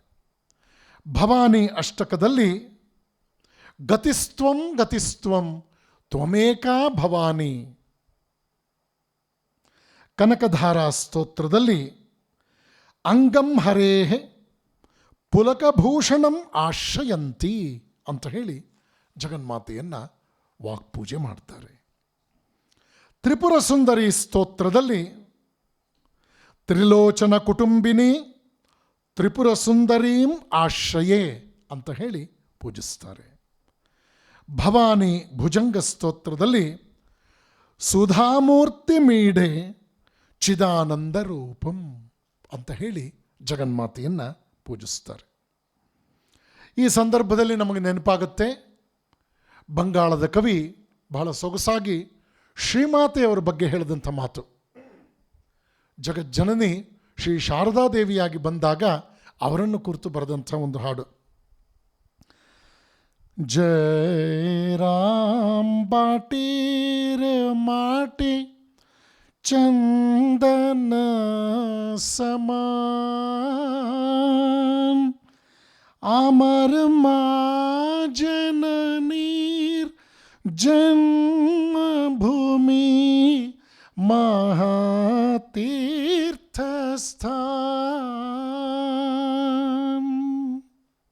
ಆತ ತಾಯಿಯನ್ನು ಸ್ತುತಿಸಿದ ರೀತಿ ಇದು. ಅಂದರೆ ಏನು? ಜಯರಾಮ್ ಬಾಟಿ ಇದೆಯಲ್ಲ, ಜಯರಾಮ್ ಬಾಟಿಯ ಮಣ್ಣು ಶ್ರೀಗಂಧದ ಸಮಾನ. ಅಷ್ಟೇ ಅಲ್ಲ, ನನ್ನಮ್ಮ ಶಾರದೆ ಜನಿಸಿದ ತಾಣ, ನನ್ನಮ್ಮ ಶಾರದೆ ಜನಿಸಿದ ತಾಣ ಅದು ಮಹಾತೀರ್ಥಸ್ಥಾನ ಅಂತ ಹೇಳಿ ಇಲ್ಲೂ ಕೂಡ ಆ ತಾಯಿಯನ್ನು ಯಾವ ಮಟ್ಟದಲ್ಲಿ ಭಕ್ತ ಗುರುತಿಸ್ತಾನೆ ತನ್ನ ವಾಕ್ಪೂಜೆಯ ಮೂಲಕ ಅನ್ನೋದು ಸಂದರ್ಭೋಚಿತವಾಗಿ ನಿಮ್ಮ ಮುಂದೆ ಇಟ್ಟೆ. ಹೀಗೆ ಶ್ರೀ ಶಂಕರ ಭಗವತ್ಪಾದರು ಜಗನ್ಮಾತೆಯನ್ನು ಸ್ತುತಿಸಿದಂತಹ ರೀತಿಯನ್ನು ನಾವು ಗಮನಿಸಿದ್ವಿ. ಇನ್ನು ಉಪನ್ಯಾಸದ ಕಡೆಯ ಕೆಲವು ಮಾತುಗಳು. ನವರಾತ್ರಿಯಲ್ಲಿ ನಾವು 5ನೇ ದಿವಸ ಲಲಿತ ಪಂಚಮಿಯನ್ನು ಆಚರಿಸ್ತೇವೆ. ಲಲಿತಾ ಅನ್ನುವಂತಹ ಹೆಸರಿದೆಯಲ್ಲ, ಅದು ಬಹುತೇಕ ಎಲ್ಲರಿಗೂ ಕೂಡ ಅತ್ಯಂತ ಪ್ರಿಯವಾದ ಹೆಸರು. ಆ ನಿಟ್ಟಿನಲ್ಲಿ ಈ ಲಲಿತೆಯನ್ನು ಕುರಿತಾಗಿ 2 ಮಾತು ಹೇಳಿ ನನ್ನ ಉಪನ್ಯಾಸವನ್ನು ಮುಗಿಸ್ತೇನೆ. ನವರಾತ್ರಿ ನಾವು ಅದನ್ನು ವಿಶ್ಲೇಷಿಸಿದಾಗ ಅರ್ಥವಾಗುತ್ತೆ, ಇದು ಶಕ್ತಿ ದೇವತೆಯ ಪೂಜೆ. ದೇವಿ ಮಹಾಮಾಯೆಯ ಅವತಾರ ತಾಳಿದಾಗ ಮಧುಕೈಟಭರನ್ನು ವಧೆ ಮಾಡ್ತಾಳೆ. ಚಂಡಿಕಾ ಅವತಾರದಲ್ಲಿ ಮಹಿಷಾಸುರನನ್ನು ಕೊಲ್ತಾಳೆ. ಕೌಶಿಕಿ ಅವತಾರದಲ್ಲಿ ಧೂಮ್ರಲೋಚನನನ್ನು ಕೊಲ್ತಾಳೆ. ಚಾಮುಂಡಿಯಾಗಿ ಬಂದಾಗ ಚಂಡ ಮುಂಡ ಶುಂಭಾಸುರರನ್ನು ಕೊಲ್ತಾಳೆ. ಲಲಿತೆಯಾಗಿ ಬಂದಾಗ ಭಂಡಾಸುರನನ್ನು ಸಂಹರಿಸ್ತಾಳೆ. ಲಲಿತಾ ಅನ್ನುವಂತಹ ಹೆಸರು ಹಲವಾರು ಅರ್ಥಗಳನ್ನು ನೀಡುತ್ತೆ. ಮಧುರ, ಮನೋಹರ, ಸುಂದರ, ಪ್ರಕಾಶ, ಶಾಂತ, ಮಂಜುಳ, ಗಾಂಭೀರ್ಯ, ಆಕರ್ಷಕ, ಶಕ್ತಿ, ದಯೆ, ಉದಾರತ್ವ, ಕೋಮಲ ಇವೆಲ್ಲವೂ ಲಲಿತೆ ಎಂಬ ಆ ಪವಿತ್ರ ನಾಮಕ್ಕೆ ಇರ್ತಕ್ಕಂಥ ಹಲವಾರು ಗುಣಗಳನ್ನು ಸೂಚಿಸುವಂಥವು. ಹೀಗಾಗಿ ಪುರುಷತತ್ವ ಪ್ರತಿಪಾದಕ ಪರಮೇಶ್ವರನಾದರೆ ಸ್ತ್ರೀತತ್ವ ಪ್ರತಿಪಾದಕಳಾಗಿ ಲಲಿತೆ ಇದ್ದಾಳೆ. ಆದರೆ ಅಗಸ್ತ್ಯ ಮಹರ್ಷಿಗಳು ಮತ್ತು ಹಯಗ್ರೀವ ಮಹರ್ಷಿಗಳ ನಡುವೆ ನಡೆದಂಥ ಸಂಭಾಷಣೆಯಲ್ಲಿ ಒಂದು ಮಾತು ಬರುತ್ತೆ, ಪರಮೇಶ್ವರ ಮತ್ತು ಲಲಿತೆ ಅಭೇದ ಅನ್ನುವಂಥ ಮಾತು. ಲಲಿತಾ ಸಹಸ್ರನಾಮದಲ್ಲಿ ನಾವು ಇದನ್ನೆಲ್ಲ ಗಮನಿಸ್ತೇವೆ. ಜಗನ್ಮಾತೆಯನ್ನು ಕುರಿತು ಅದೆಷ್ಟು ವಿಶೇಷವಾದ ರೀತಿಯಲ್ಲಿ ಅಲ್ಲಿ ನಮಗೆ ವಿವರಗಳು ದೊರೆಯುತ್ತವೆ.